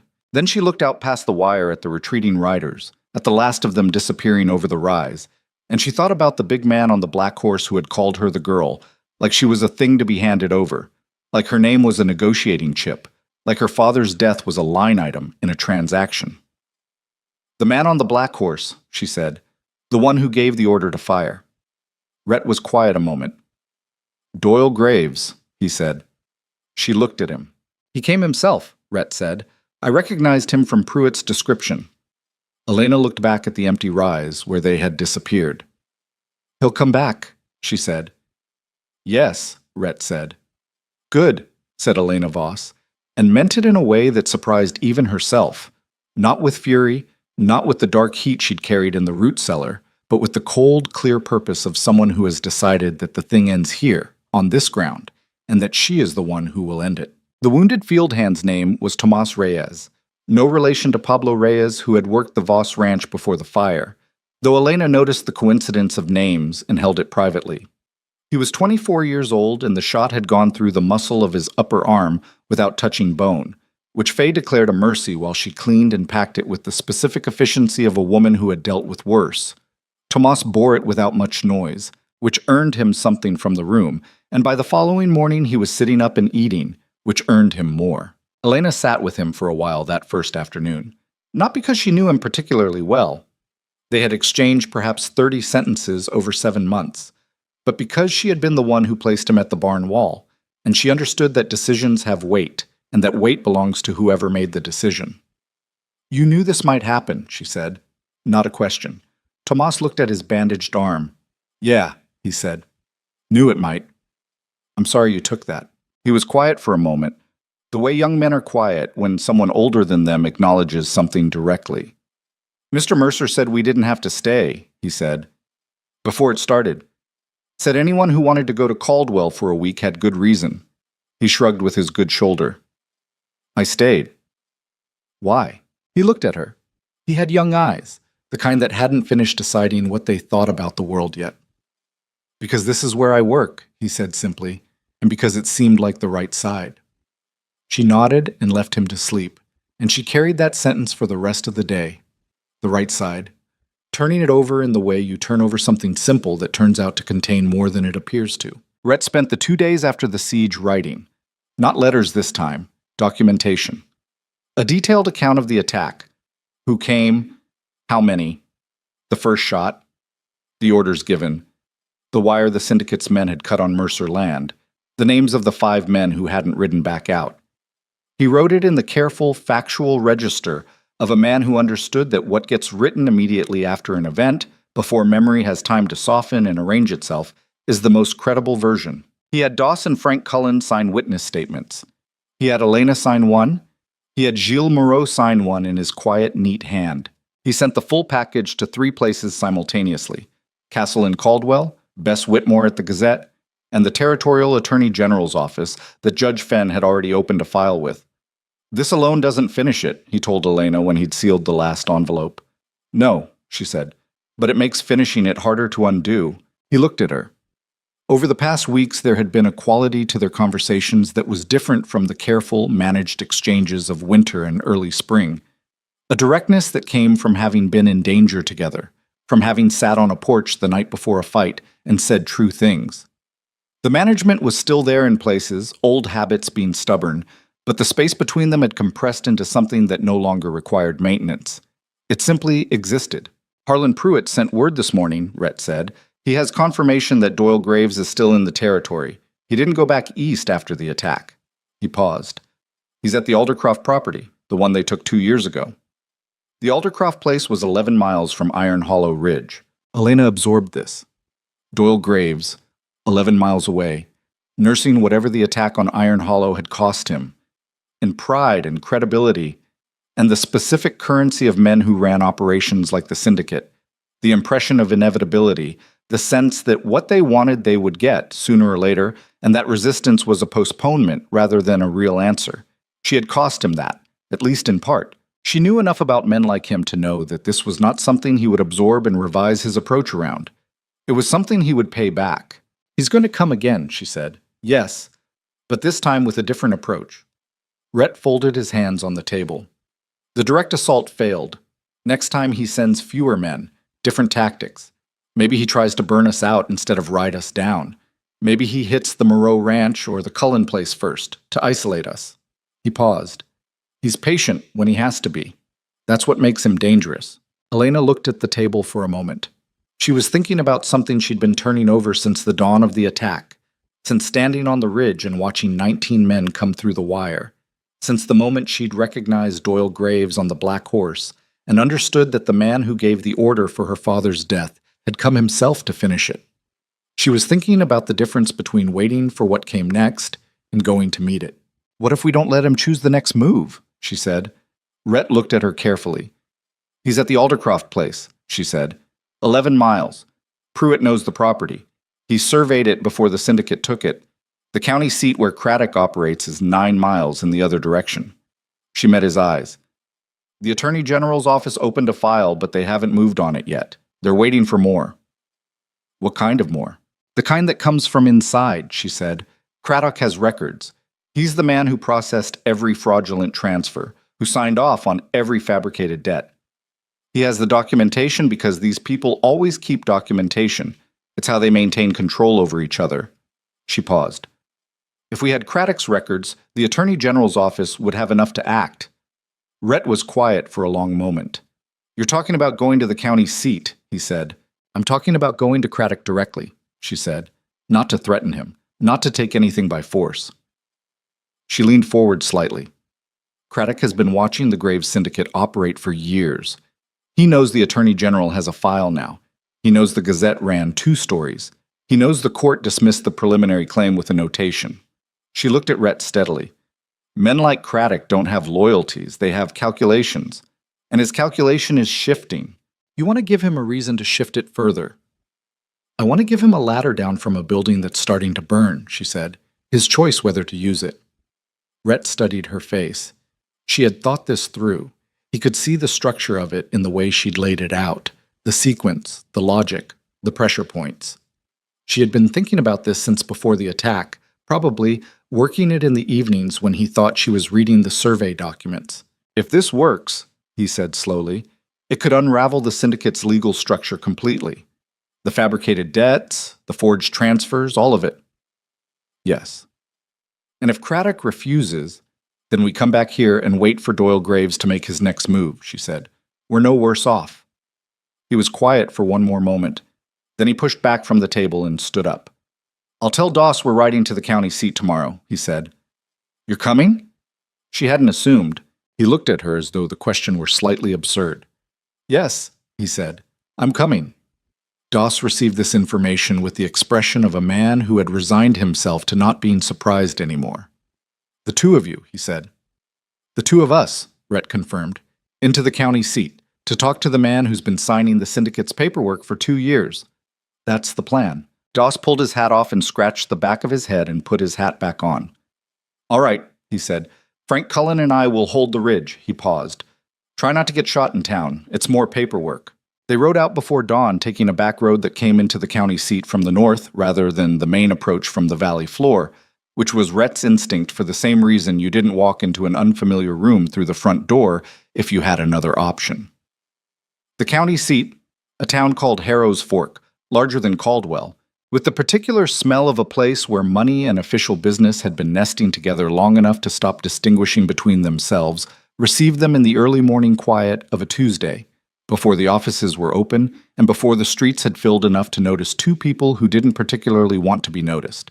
Castle had provided them with Craddock's home address, not the office, the home, because a man is different at his office than at his house, and what they needed from Craddock was not the official version of him. The house was modest, which surprised Elena slightly. She'd imagined someone who processed the paperwork of an operation like the Graves Syndicate would have been paid well enough to live larger. The house was 2 stories, well kept, with a small garden that someone had put real attention into. The kind of garden that said a person lived here who wanted to believe they were a certain kind of person. She knocked. The man who opened the door was 50, slope-shouldered, with the eyes of someone who had spent a long time looking at things he couldn't entirely look away from. He saw Elena first, then Rhett behind her, and she watched his face move through several expressions in rapid sequence before it settled on a controlled, careful blankness. Mr. Craddock, she said. My name is Elena Voss. I think you know who I am. He did. She could see it in the way his grip on the door tightened. You should leave, he said. His voice was low. If anyone sees, then let's go inside, she said. So no one sees. He looked at Rhett. Rhett looked back at him with the specific calm of a man who has dug trenches and spent a dawn on the right side of a rifle and is not currently impressed by much. Craddock stepped back from the door. The inside of the house had the quality of a place where someone had tried to make things normal and had not entirely succeeded. Too neat, the neatness of someone who controlled their environment because they couldn't control other things. Framed photographs on the wall of people she assumed were family. A coffee cup on the parlor table that suggested he'd been awake for a while before they knocked. He did not offer them coffee or seats.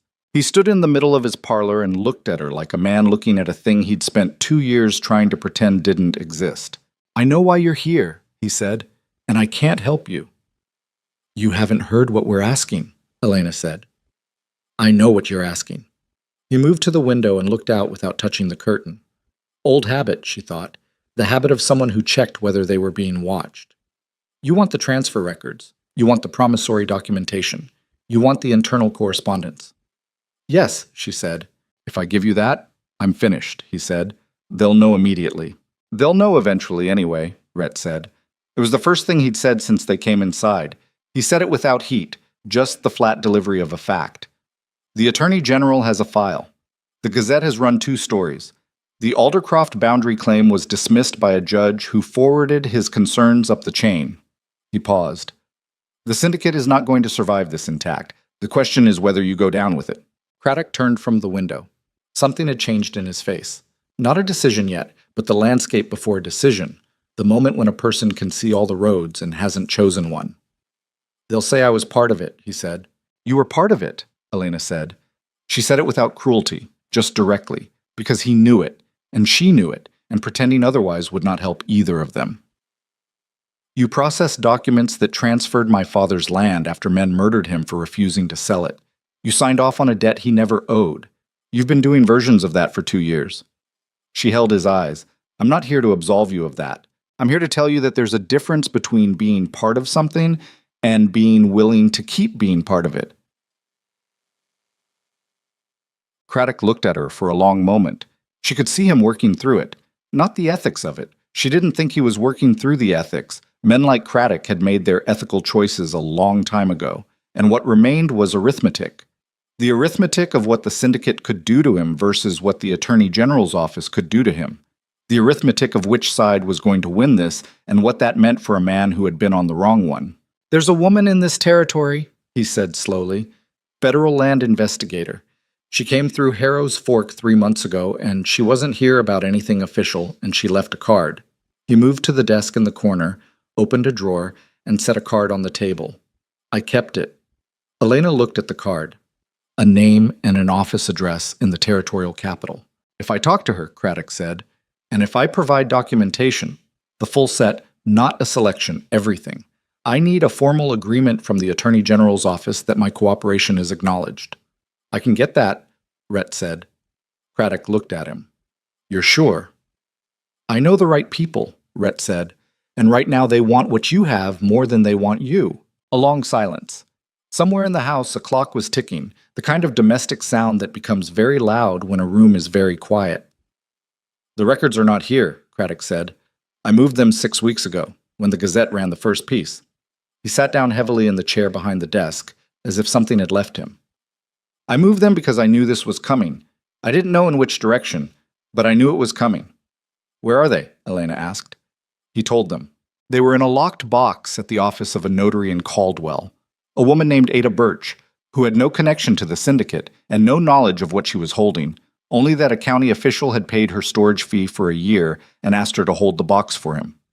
Craddock gave them a letter for Ada Birch and the combination to the lock.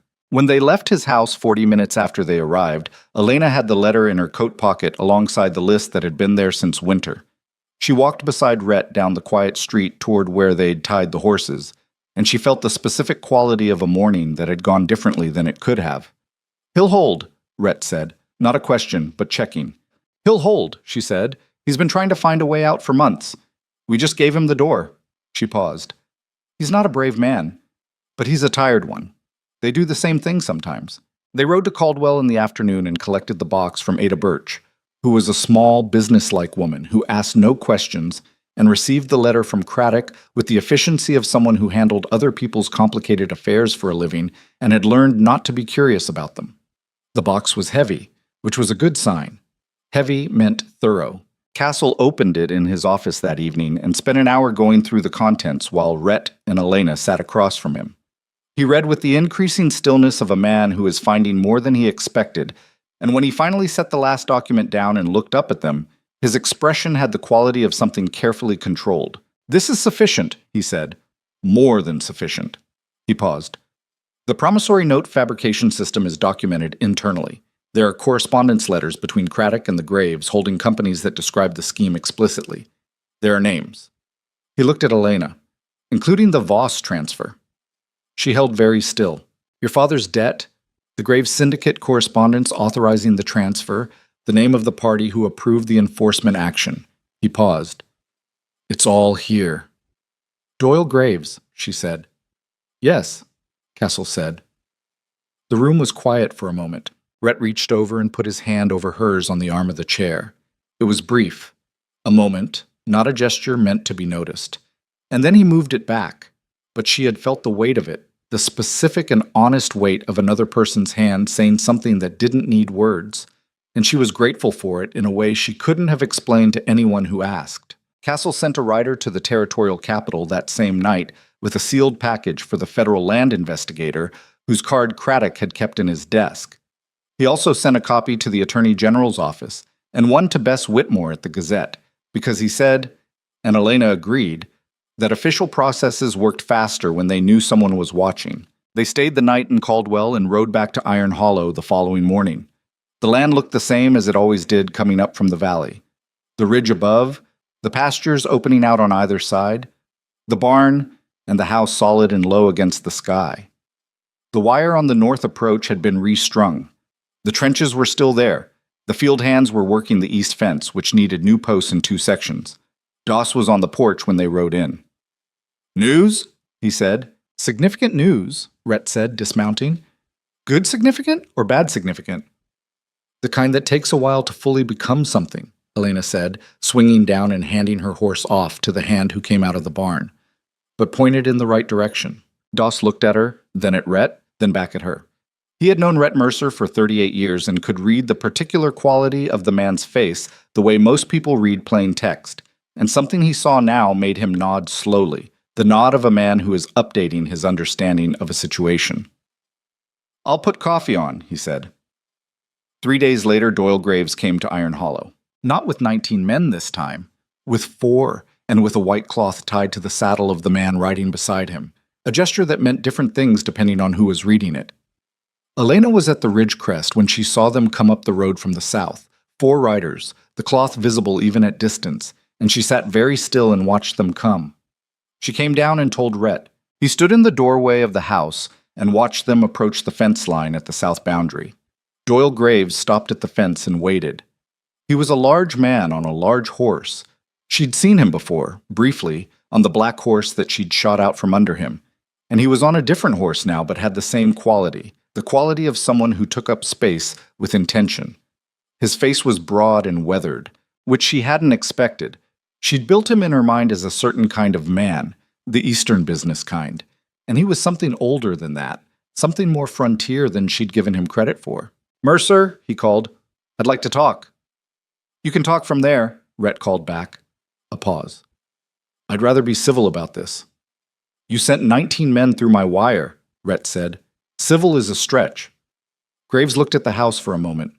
Then his eyes moved to Elena, who was standing to Rhett's left, and he held her gaze for a long moment, not threatening exactly, more assessing, the way he'd looked up at the ridge in the dawn light before the shooting started. "Miss Voss," he said, "I'd like to speak to you directly." She walked to the fence. Rhett came with her, which she had expected and had not asked him not to. Up close, Graves looked like a man who had spent the past 10 days revising his position on something and had not yet finished the revision. There were decisions happening behind his eyes, the kind of decisions that showed even on faces trained to show nothing. "The Attorney General's office contacted my lawyers yesterday," he said. She hadn't known it had moved that fast. She kept her face neutral. "They have documentation from a county official," he said, "and they have a federal investigator arriving in the territory next week." He paused. "I want to understand what kind of resolution you're looking for." Elena looked at him. She had spent 9 months building toward this moment, through a root cellar and a frozen train station, and borrowed boots, and a 130-yard rifle shot, and a list of names folded against her chest. She had imagined this moment many ways. She had imagined herself saying many things. What she said was, "Give back the land." Graves was quiet. "Every property acquired through the debt scheme," she said. "Every ranch taken through fabricated transfers. The land goes back to the people it was taken from, or to their families if they're gone." She paused. "The Voss land first." "That's—" He stopped, reconsidered. "That's not a negotiation. That's a demand." "Yes," she said. "The federal investigation will take years," he said. "My lawyers—" "Your lawyers are going to look at the internal correspondence that Craddock kept," she said, "and they are going to tell you that fighting this costs more than settling it. Because the correspondence has your name on it, Mr. Graves. Not a holding company, not a subsidiary, yours." She held his gaze. "So yes, this is a demand." The 4 men with him were very still. The white cloth moved slightly in the summer wind. Doyle Graves looked at her for a long time. She held the look without moving, without the small adjustments most people make under that kind of sustained attention, without shifting her weight, or dropping her eyes, or finding something else in the middle distance to look at. She had learned this stillness in the months since September, in the process of becoming something different from what the September fire had almost erased. "I'll need 30 days, he said, "to arrange the transfers." "You have 3 weeks, she said. "Castle's office will supervise." Another pause. Something moved across his face. Not surrender exactly, not in the way that word implied defeat. Something more like the recognition of a man who has met the boundary of what he can take and has decided that the cost of pushing against it is higher than he is willing to pay. It was not, she knew, a moral recognition. It was arithmetic. But arithmetic was enough. 3 weeks, he said. He turned his horse and rode back down the south road with his 4 men, and the white cloth moved against the summer air, and Elena watched him go until he was past the first turn and out of sight. Rhett was quiet for a moment beside her. Then he said, "You didn't mention the criminal charges." "No," she said. "The Attorney General's file is still open. Craddock's testimony is still on record." "I know." She watched the empty road. "The civil resolution doesn't close the criminal process. That runs on its own track." She paused. "He doesn't know that." Rhett looked at her. "He thinks if he gives the land back, the federal file goes quiet," she said. "It won't, but the land comes back first, and the families who lost it get that back regardless of what happens to him afterward." She turned to look at Rhett. "I wanted the land first. The rest is for the law to finish." He looked at her for a long moment. "Your father would have liked you," he said. It was not a complicated statement. It was a simple one, which was why it hit the way it did. Direct, without cushion, like the truth usually was when someone who didn't use words carelessly finally used them. She looked back at the road. "He did like me," she said quietly. "I'm still figuring out how to be the person he thought I was." Rhett said nothing, which was exactly right. They stood at the south fence in the summer morning and let the silence be what it was, and the land spread out around them in all directions. The ridge and the pastures and the north approach with its restrung wire and its trenches that still needed filling, and somewhere 11 miles away, a man on a horse reconsidering the arithmetic of his own life, and somewhere in Caldwell, a box of documents that would take a long time to fully become what they were, and far away in a field east of Millhaven Creek, the land that had belonged to Cole Voss beginning, in whatever slow legal way these things began, to find its way back to his daughter. The coffee Doss had put on was still hot when they came back to the house, and Faye was making something for lunch that smelled of the summer herbs she kept on the kitchen windowsill. And Thomas Reyes was sitting on the porch with his bandaged arm in a sling, practicing a card trick that wasn't working yet. And Iron Hollow Ridge held all of it, the ordinary and the hard won and the aftermath of things, the way it had held everything else, without ceremony, just by continuing to stand. The 3 weeks Doyle Graves had been given passed with the specific tension of time that knows it is being measured. Castle's office became the center of a small, complicated machinery. Transfer documents arriving by courier, surveyed boundary confirmations, the slow reversal of 2 years of fabricated legal architecture. It was not clean work. Nothing about undoing fraud was clean, because fraud built on itself the way legitimate things built on themselves, each layer resting on the one below, and dismantling it required going back to the foundation and pulling out every false stone individually. Castle had 2 assistants working full days on it.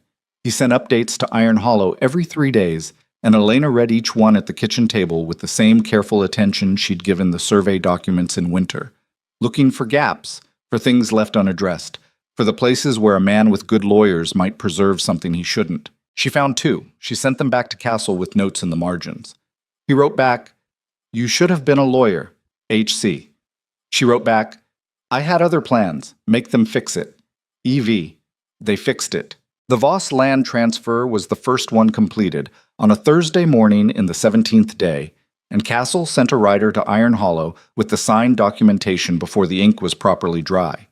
Elena was in the barn when the rider came, and Rhett took the documents inside and waited for her. And when she came in from the barn with hay in her hair and her coat half-buttoned, he was sitting at the table with the papers in front of him and his hands flat on either side of them. She looked at his face first, then at the papers. She sat down and read through them. It took her several minutes because she read them the way she read everything now, carefully, looking for the gap, the false stone, the thing that looked right but wasn't. There was nothing. The documentation was clean. The Voss Ranch east of Millhaven Creek, the land her grandfather had first broken, and her father had worked for 30 years, and that had burned on a September night while she lay in a root cellar listening to men with no claim on it walk over her head. It was hers. She put the papers down. She did not cry, which surprised her. She had imagined this moment in the way you imagine things that feel so far away they live in the category of imagination rather than expectation, and she had imagined something more dramatic than this. More tears, or more anger releasing, or some large internal event that corresponded to the size of what had happened. What she felt instead was a quieter thing, harder to name, like a door that had been held shut by pressure finally swinging free. Not dramatic, just the absence of a weight she'd been carrying so long she'd stopped noticing its shape. "It's done," she said. "First part," Rhett said. "Yes." She looked at the papers again. "First part." The first part was the land. The second part was what Castle had called the criminal process running on its own track. And it ran, slowly, and with the particular grinding momentum of official consequence, through the autumn and into the following year. The federal land investigator, a woman named Judith Crane, small and precise and with a memory for documents that Elena found impressive and slightly unnerving, arrived in the territory in late August and spent 6 weeks conducting interviews that left a series of very uncomfortable men in Harrow's Fork and the county seat reassessing their recent life choices. Craddock testified.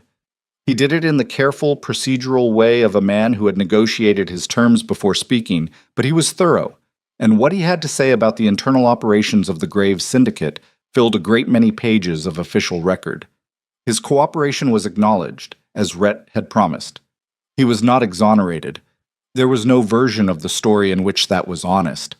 But the consequences he faced were substantially reduced by the fact of what he gave up. And Elena, when she heard the outcome months later, found that she could live with the arithmetic of it. It was not perfect justice. It was the justice that had been available. Doyle Graves was a different matter. He had believed, Elena was fairly certain, that returning the land would close the federal file. He had made a businessman's error. The error of assuming that because something was a transaction to him, it was a transaction to everyone. The Attorney General's office had not treated it as a transaction. Judith Crane had not treated it as a transaction. The internal correspondence with Graves's name on it, specifying the enforcement action against the Voss Ranch, specifying the names of the men sent and the instructions they were given, was not the kind of document that a land transfer made go away. He was arrested in October in the eastern city where he'd retreated after the failed siege of Iron Hollow by federal marshals who had jurisdiction that the county marshals he'd purchased did not. His lawyers were good, and the process was long, and its full resolution stretched past the point where this story's present tense has any business lingering. But the outcome was never seriously in doubt after Craddock's testimony and Crane's report, and in the way that matters most, the daily, practical way. The Graves Syndicate stopped operating the moment its operational leadership was in federal custody. The empire had no architecture without the man who ran it. It collapsed the way overbuilt things collapse, all at once, then completely. The other families got their land back. Not all of them. Some properties had been sold and resold through enough hands that the legal path back was too complicated or too costly to navigate, and those were the losses that lived in the ledger of things that cannot be fully made right, only acknowledged. But most of them. Clara Moreau's land had never been formally taken. The syndicate's approach there had stalled with the Iron Hollow resistance, and she returned to her ranch without the need for legal intervention, which she received with the dignified satisfaction of a woman who had expected no less. The Cullen brothers went home to their property and their cattle and their economy of expression, and Frank sent a brief note to Iron Hollow that said, "Good result, F. Cullen." 3 words that contained, from Frank, considerable warmth. Elena rode to the Voss Ranch in September, 3 weeks after the transfer completed. She went alone, which was a decision she made without being entirely conscious of making it. She just found herself saddling her horse in the early morning before anyone else was up, and riding east in the direction she'd avoided looking for 9 months. And it was only when she was an hour out from Iron Hollow that she understood she hadn't told anyone where she was going. The land came up familiar in the way that things come up familiar when you have been away from them long enough for the familiarity to be shot through with strangeness. The hills she recognized, the creek crossing at the lower property line, the willows along the bank that had always gone yellow-green in late summer, the fence lines that her father had built and rebuilt over 30 years, which were in poor repair now, some sections down, others leaning, the wire slack, but still there, still defining the shape of the thing. The house was gone. She'd known it would be. The syndicate had cleared the burned structure at some point, probably to make the property more transactable, and what remained was the stone foundation and the stone chimney standing in the tall grass that had grown up through the floor plan of the place she'd grown up in. The root cellar access was still there, a wooden hatch in the ground near where the kitchen had been, weathered now, the iron handle rusted. She did not open it. She stood in the foundation of the house for a long time, in the tall grass, in the September light. A hawk was working the thermals above the east pasture. The willows down at the creek moved in a light wind that she could hear but not quite feel from where she was standing. The land was the same land, the hills, the sky, the particular quality of light in this specific valley that she had known since she was small enough that the fence posts were tall to her. The land was the same. The house was not. She had thought she would feel something large here. Instead, she felt something true, which was not always the same thing. What she felt was that her father had loved this place with the love that comes from having made something rather than being given it, and that this love had transferred to her in the way that the deepest things transfer between parents and children, not through instruction, but through proximity, through years of watching someone treat a piece of ground as though it mattered, as though what you built was worth building carefully. She felt that she had not been able to save him, and that she had to keep not being able to save him for the rest of her life, and that this was the true nature of loss. Not the event, but the permanence of the event, the way it stayed exactly what it was, no matter what you built around it. She also felt, standing in the foundation of her father's house, that she was not the person who had hidden in the root cellar. She had not become someone who didn't hide out of courage, exactly. She had become someone who had learned, through the long specific work of months and people and ground, that the only thing worse than the fight is the root cellar, that the darkness you choose is still darkness, and that choosing it doesn't protect you from grief. It just separates you from the people who might help you carry it. That was what Iron Hollow had given her, she thought. Not safety, not a home, not yet, not in a simple way. What it had given her was a picture of what it looked like when people stayed. She rode back in the afternoon and reached the ridge as the sun was going down, and Rhett was on the porch when she came in, and he looked at her face and understood, in the way he had come to understand things about her without requiring explanation, where she had been. "All right?" he said. "Yes," she said. And then, "I don't think I can go back there, to live there." He nodded, not surprised. "The land is mine," she said. "I'll keep it. I'll get it running again eventually, lease it to someone who'll work it well." She paused. "But it's not home anymore." She looked at the house behind him, the stone and timber, the porch with its 3 sides, the windows with their warm light. "I didn't know that until I went back." Rhett was quiet for a moment. Then he said, "Iron Hollow could use a second opinion on most of its major decisions." She looked at him. "Doss is reliable," he said, "but he agrees with me about 70% of the time, which isn't enough disagreement for good outcomes." "That's not a particularly romantic argument," she said. "No," he agreed. He looked at her steadily. "I'm not a particularly romantic man. You've had enough time to know that." She had. She also knew that he had sat with her through a winter of her worst grief and hadn't tried to fix it or move it along. That he had handed her a rifle and taught her to use it and not made it mean anything except that she needed to know how. That he had ridden to Harrow's Fork beside her when he could have sent anyone. That he had put his hand over hers for one moment in a lawyer's office in Caldwell and not made a performance of it. And that he had stood at a south fence in the summer morning and told her that her father would have liked her and meant it like a fact rather than a comfort. "All right," she said. "All right," he said. They went inside for dinner, and Doss looked at them both when they came in, and then looked carefully at the ceiling, and Faye put an extra biscuit on Elena's plate without comment, and the kitchen was loud with the ordinary noise of people who had been through something together and had come out the other side still intact, which was not a small thing, and nobody made a speech about it. The seasons turned. What Elena had told Rhett, that she would lease the Voss land to someone who would work it, she did, after considerable time spent finding the right person, which turned out to be a young couple from the south who had been looking for ground and who, when Elena rode out to show them the property, asked careful questions about soil quality and water rights and fence maintenance, and said nothing about the burned house or the foundation in the grass or the rusted hatch of the root cellar. She appreciated this. She leased it to them at a fair rate and visited twice a year and watched the land become something new without being required to pretend that the something new erased the something that had been. Marquin arrived at Iron Hollow on a Tuesday in the second spring, which was how significant things tended to arrive, not on days that announced themselves, but on ordinary days that became significant only in retrospect. She was 17 and had the look of someone who had been making decisions entirely alone for long enough that asking for help had become something she'd forgotten was possible. She came up the road on foot with a saddlebag over one shoulder and a hat that had been better days, and she asked at the gate if there was work. Elena was the one who came out to the gate. She looked at this girl, thin in the specific way that came from not having enough to eat, eyes steady in the way that came from having learned to look like you weren't afraid when you were, and she felt something shift in her chest that she would not have been able to describe precisely, but that had something to do with a train station and a bench and a particular quality of snow. "What kind of work?" Elena asked. "Anything you have," Mara said. Elena looked at her for a moment longer. Then she said, "Come inside. Have you eaten today?" Mara hesitated, the hesitation of someone deciding whether to admit something. "No," she said. "Then come inside," Elena said, and left the gate open.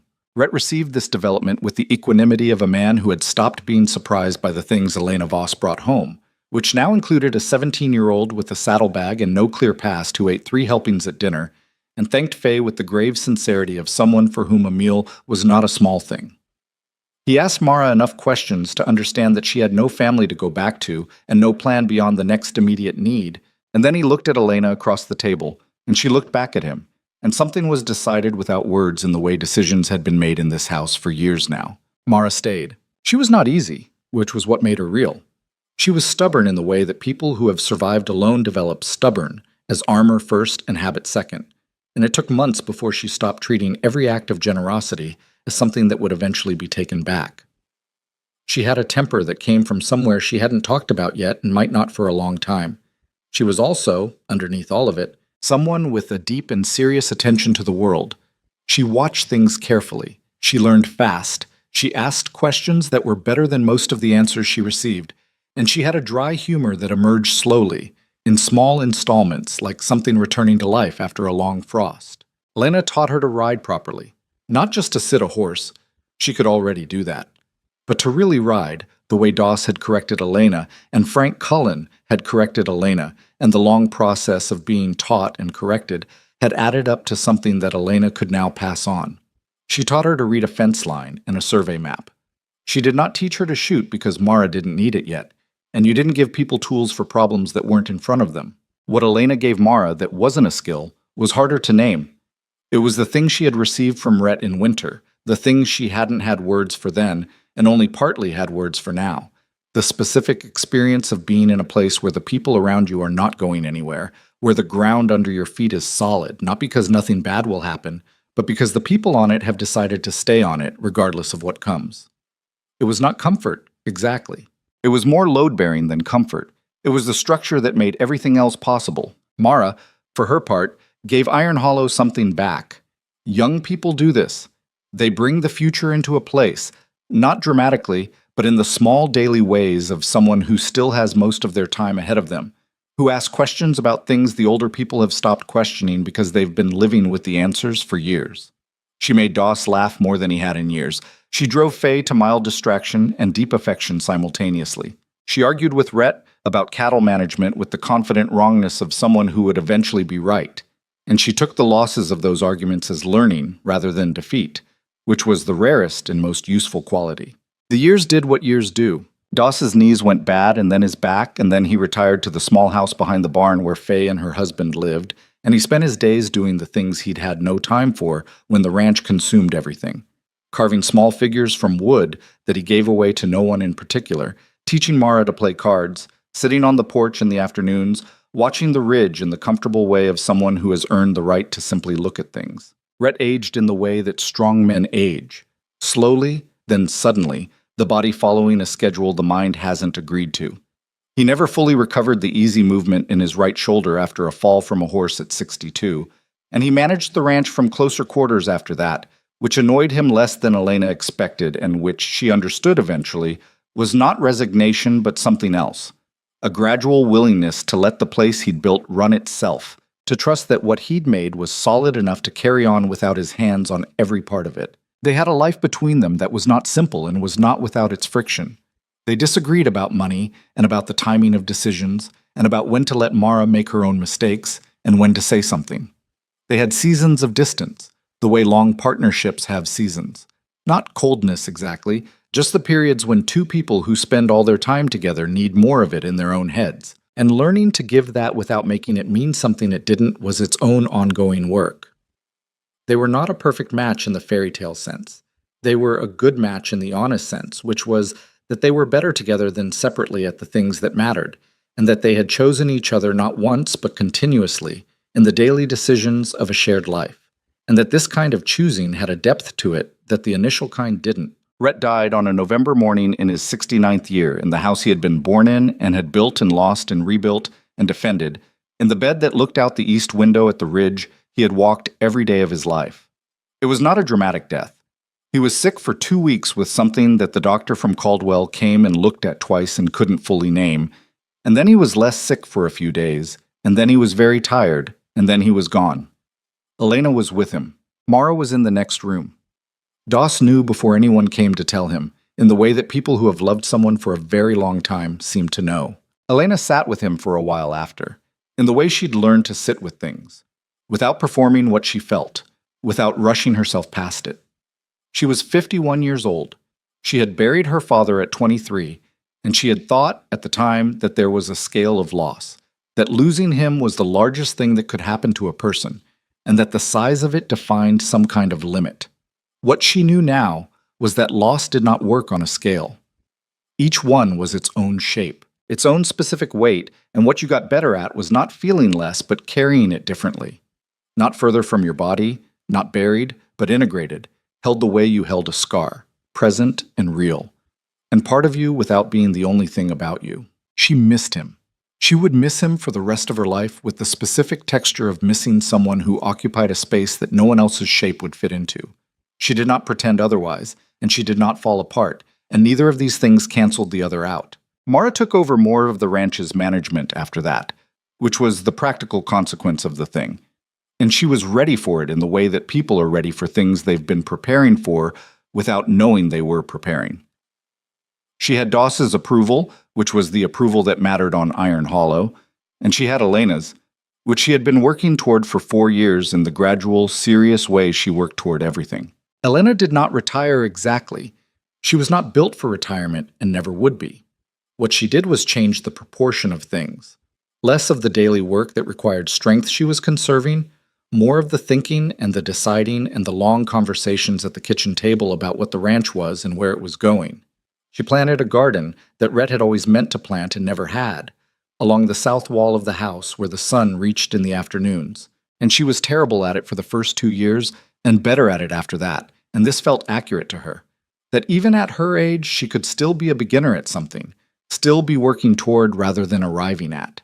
A territorial official came to Iron Hollow in the spring of Elena's 56th year to inform her that a formal declaration had been issued. The bounties that the Graves Syndicate had fabricated against her were officially cleared from the territorial record, and her name was formally recognized as having been subject to fraudulent process.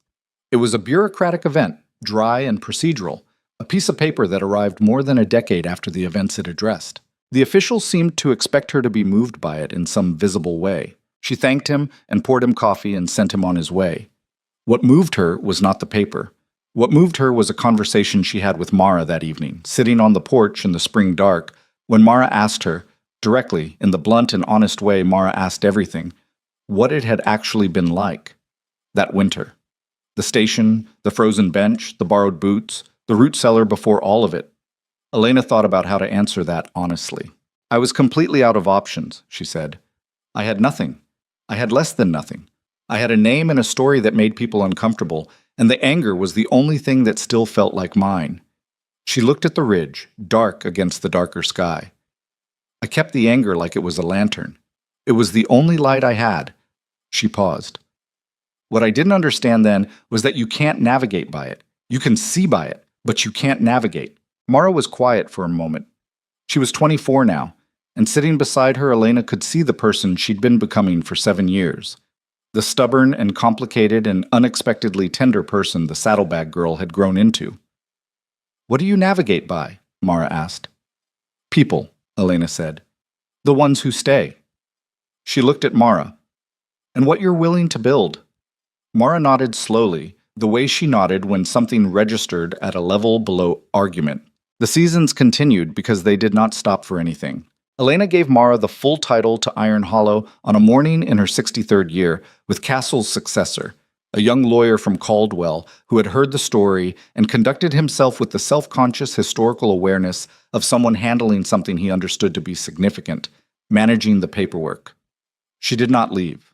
She was not going anywhere, and the title transfer was not a departure but a passing of weight, a deliberate and chosen redistribution of what the land carried so that it could be carried forward without her having to carry all of it. She kept the second bedroom. She kept the garden.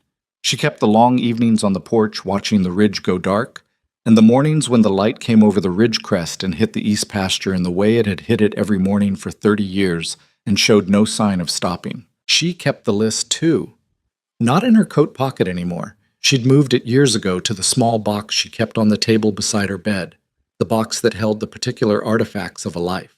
Her father's watch, a letter from Clara Moreau written the year after the siege, a pressed wildflower that Mara had put in her hand wordlessly on a summer ride years back and that Elena had kept without knowing why.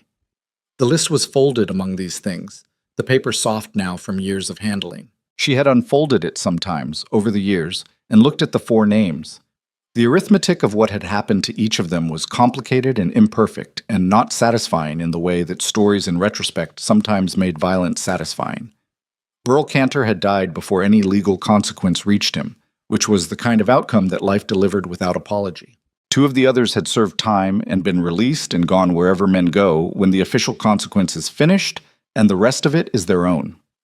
Doyle Graves had spent 6 years in federal confinement before ill health caused a conditional release, and he had died 2 years after that in an eastern city, in a building whose address she did not know. She did not know what she felt about any of that.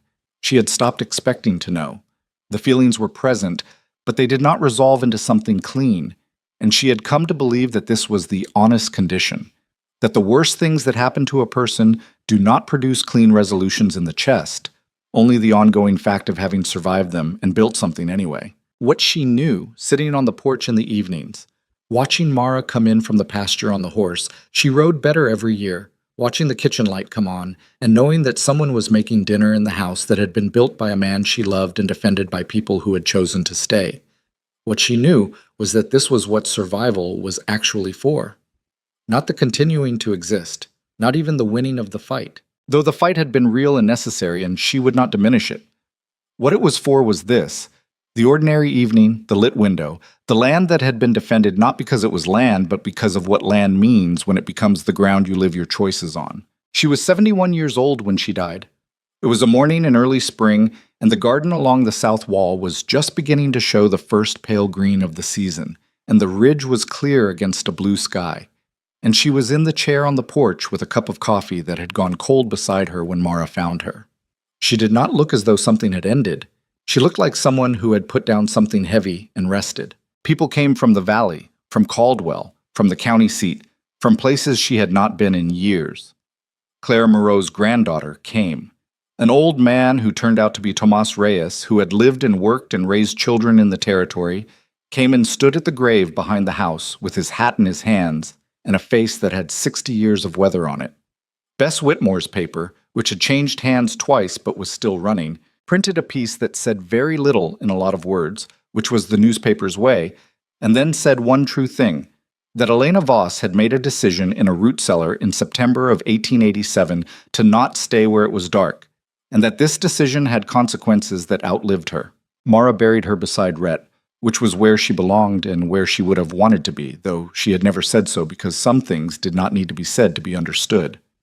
Iron Hollow continued. The cattle moved through the seasons. The fences needed work every spring. The ridge held its shape against whatever weather came at it. Mara ran the ranch with the same combination of stubbornness and attention she'd brought to everything since she arrived with a saddlebag and no clear plan, and she made her own mistakes and learned her own versions of the things Elena had learned, which was as it should be, not a repetition, but a continuation, each person finding their own way to the same true things. The land remembered the way land does, not in words, not in stone markers or official records, though those existed too, but in the simpler and more durable way of having been cared for. The fences Cole Voss built were long gone, rebuilt and rebuilt again, but the pasture lines were the same lines. The creek crossing at the lower Voss property ran the same water. The ridge at Iron Hollow caught the same light every morning over the east pasture, and whoever was watching it, Mara, or her people, or the people after them, was standing on ground that had been fought for not out of pride or possession, but out of the belief that what you built with your hands and your choices and your willingness to stay deserved to last. It was not a perfect story. It was a true one, which is different and sometimes harder to tell. But it is worth telling for the same reason any of them are worth telling. Because somewhere, on some ordinary Tuesday, there is a person at the bottom of a very dark place holding the only light they have, which is anger or grief or the bare stubborn fact of still being there. And what they need is not a miracle. What they need is the knowledge that other people have stood in that same dark and found their way to something worth standing in the light for. Elena Voss found it. Iron Hollow endured. That is enough.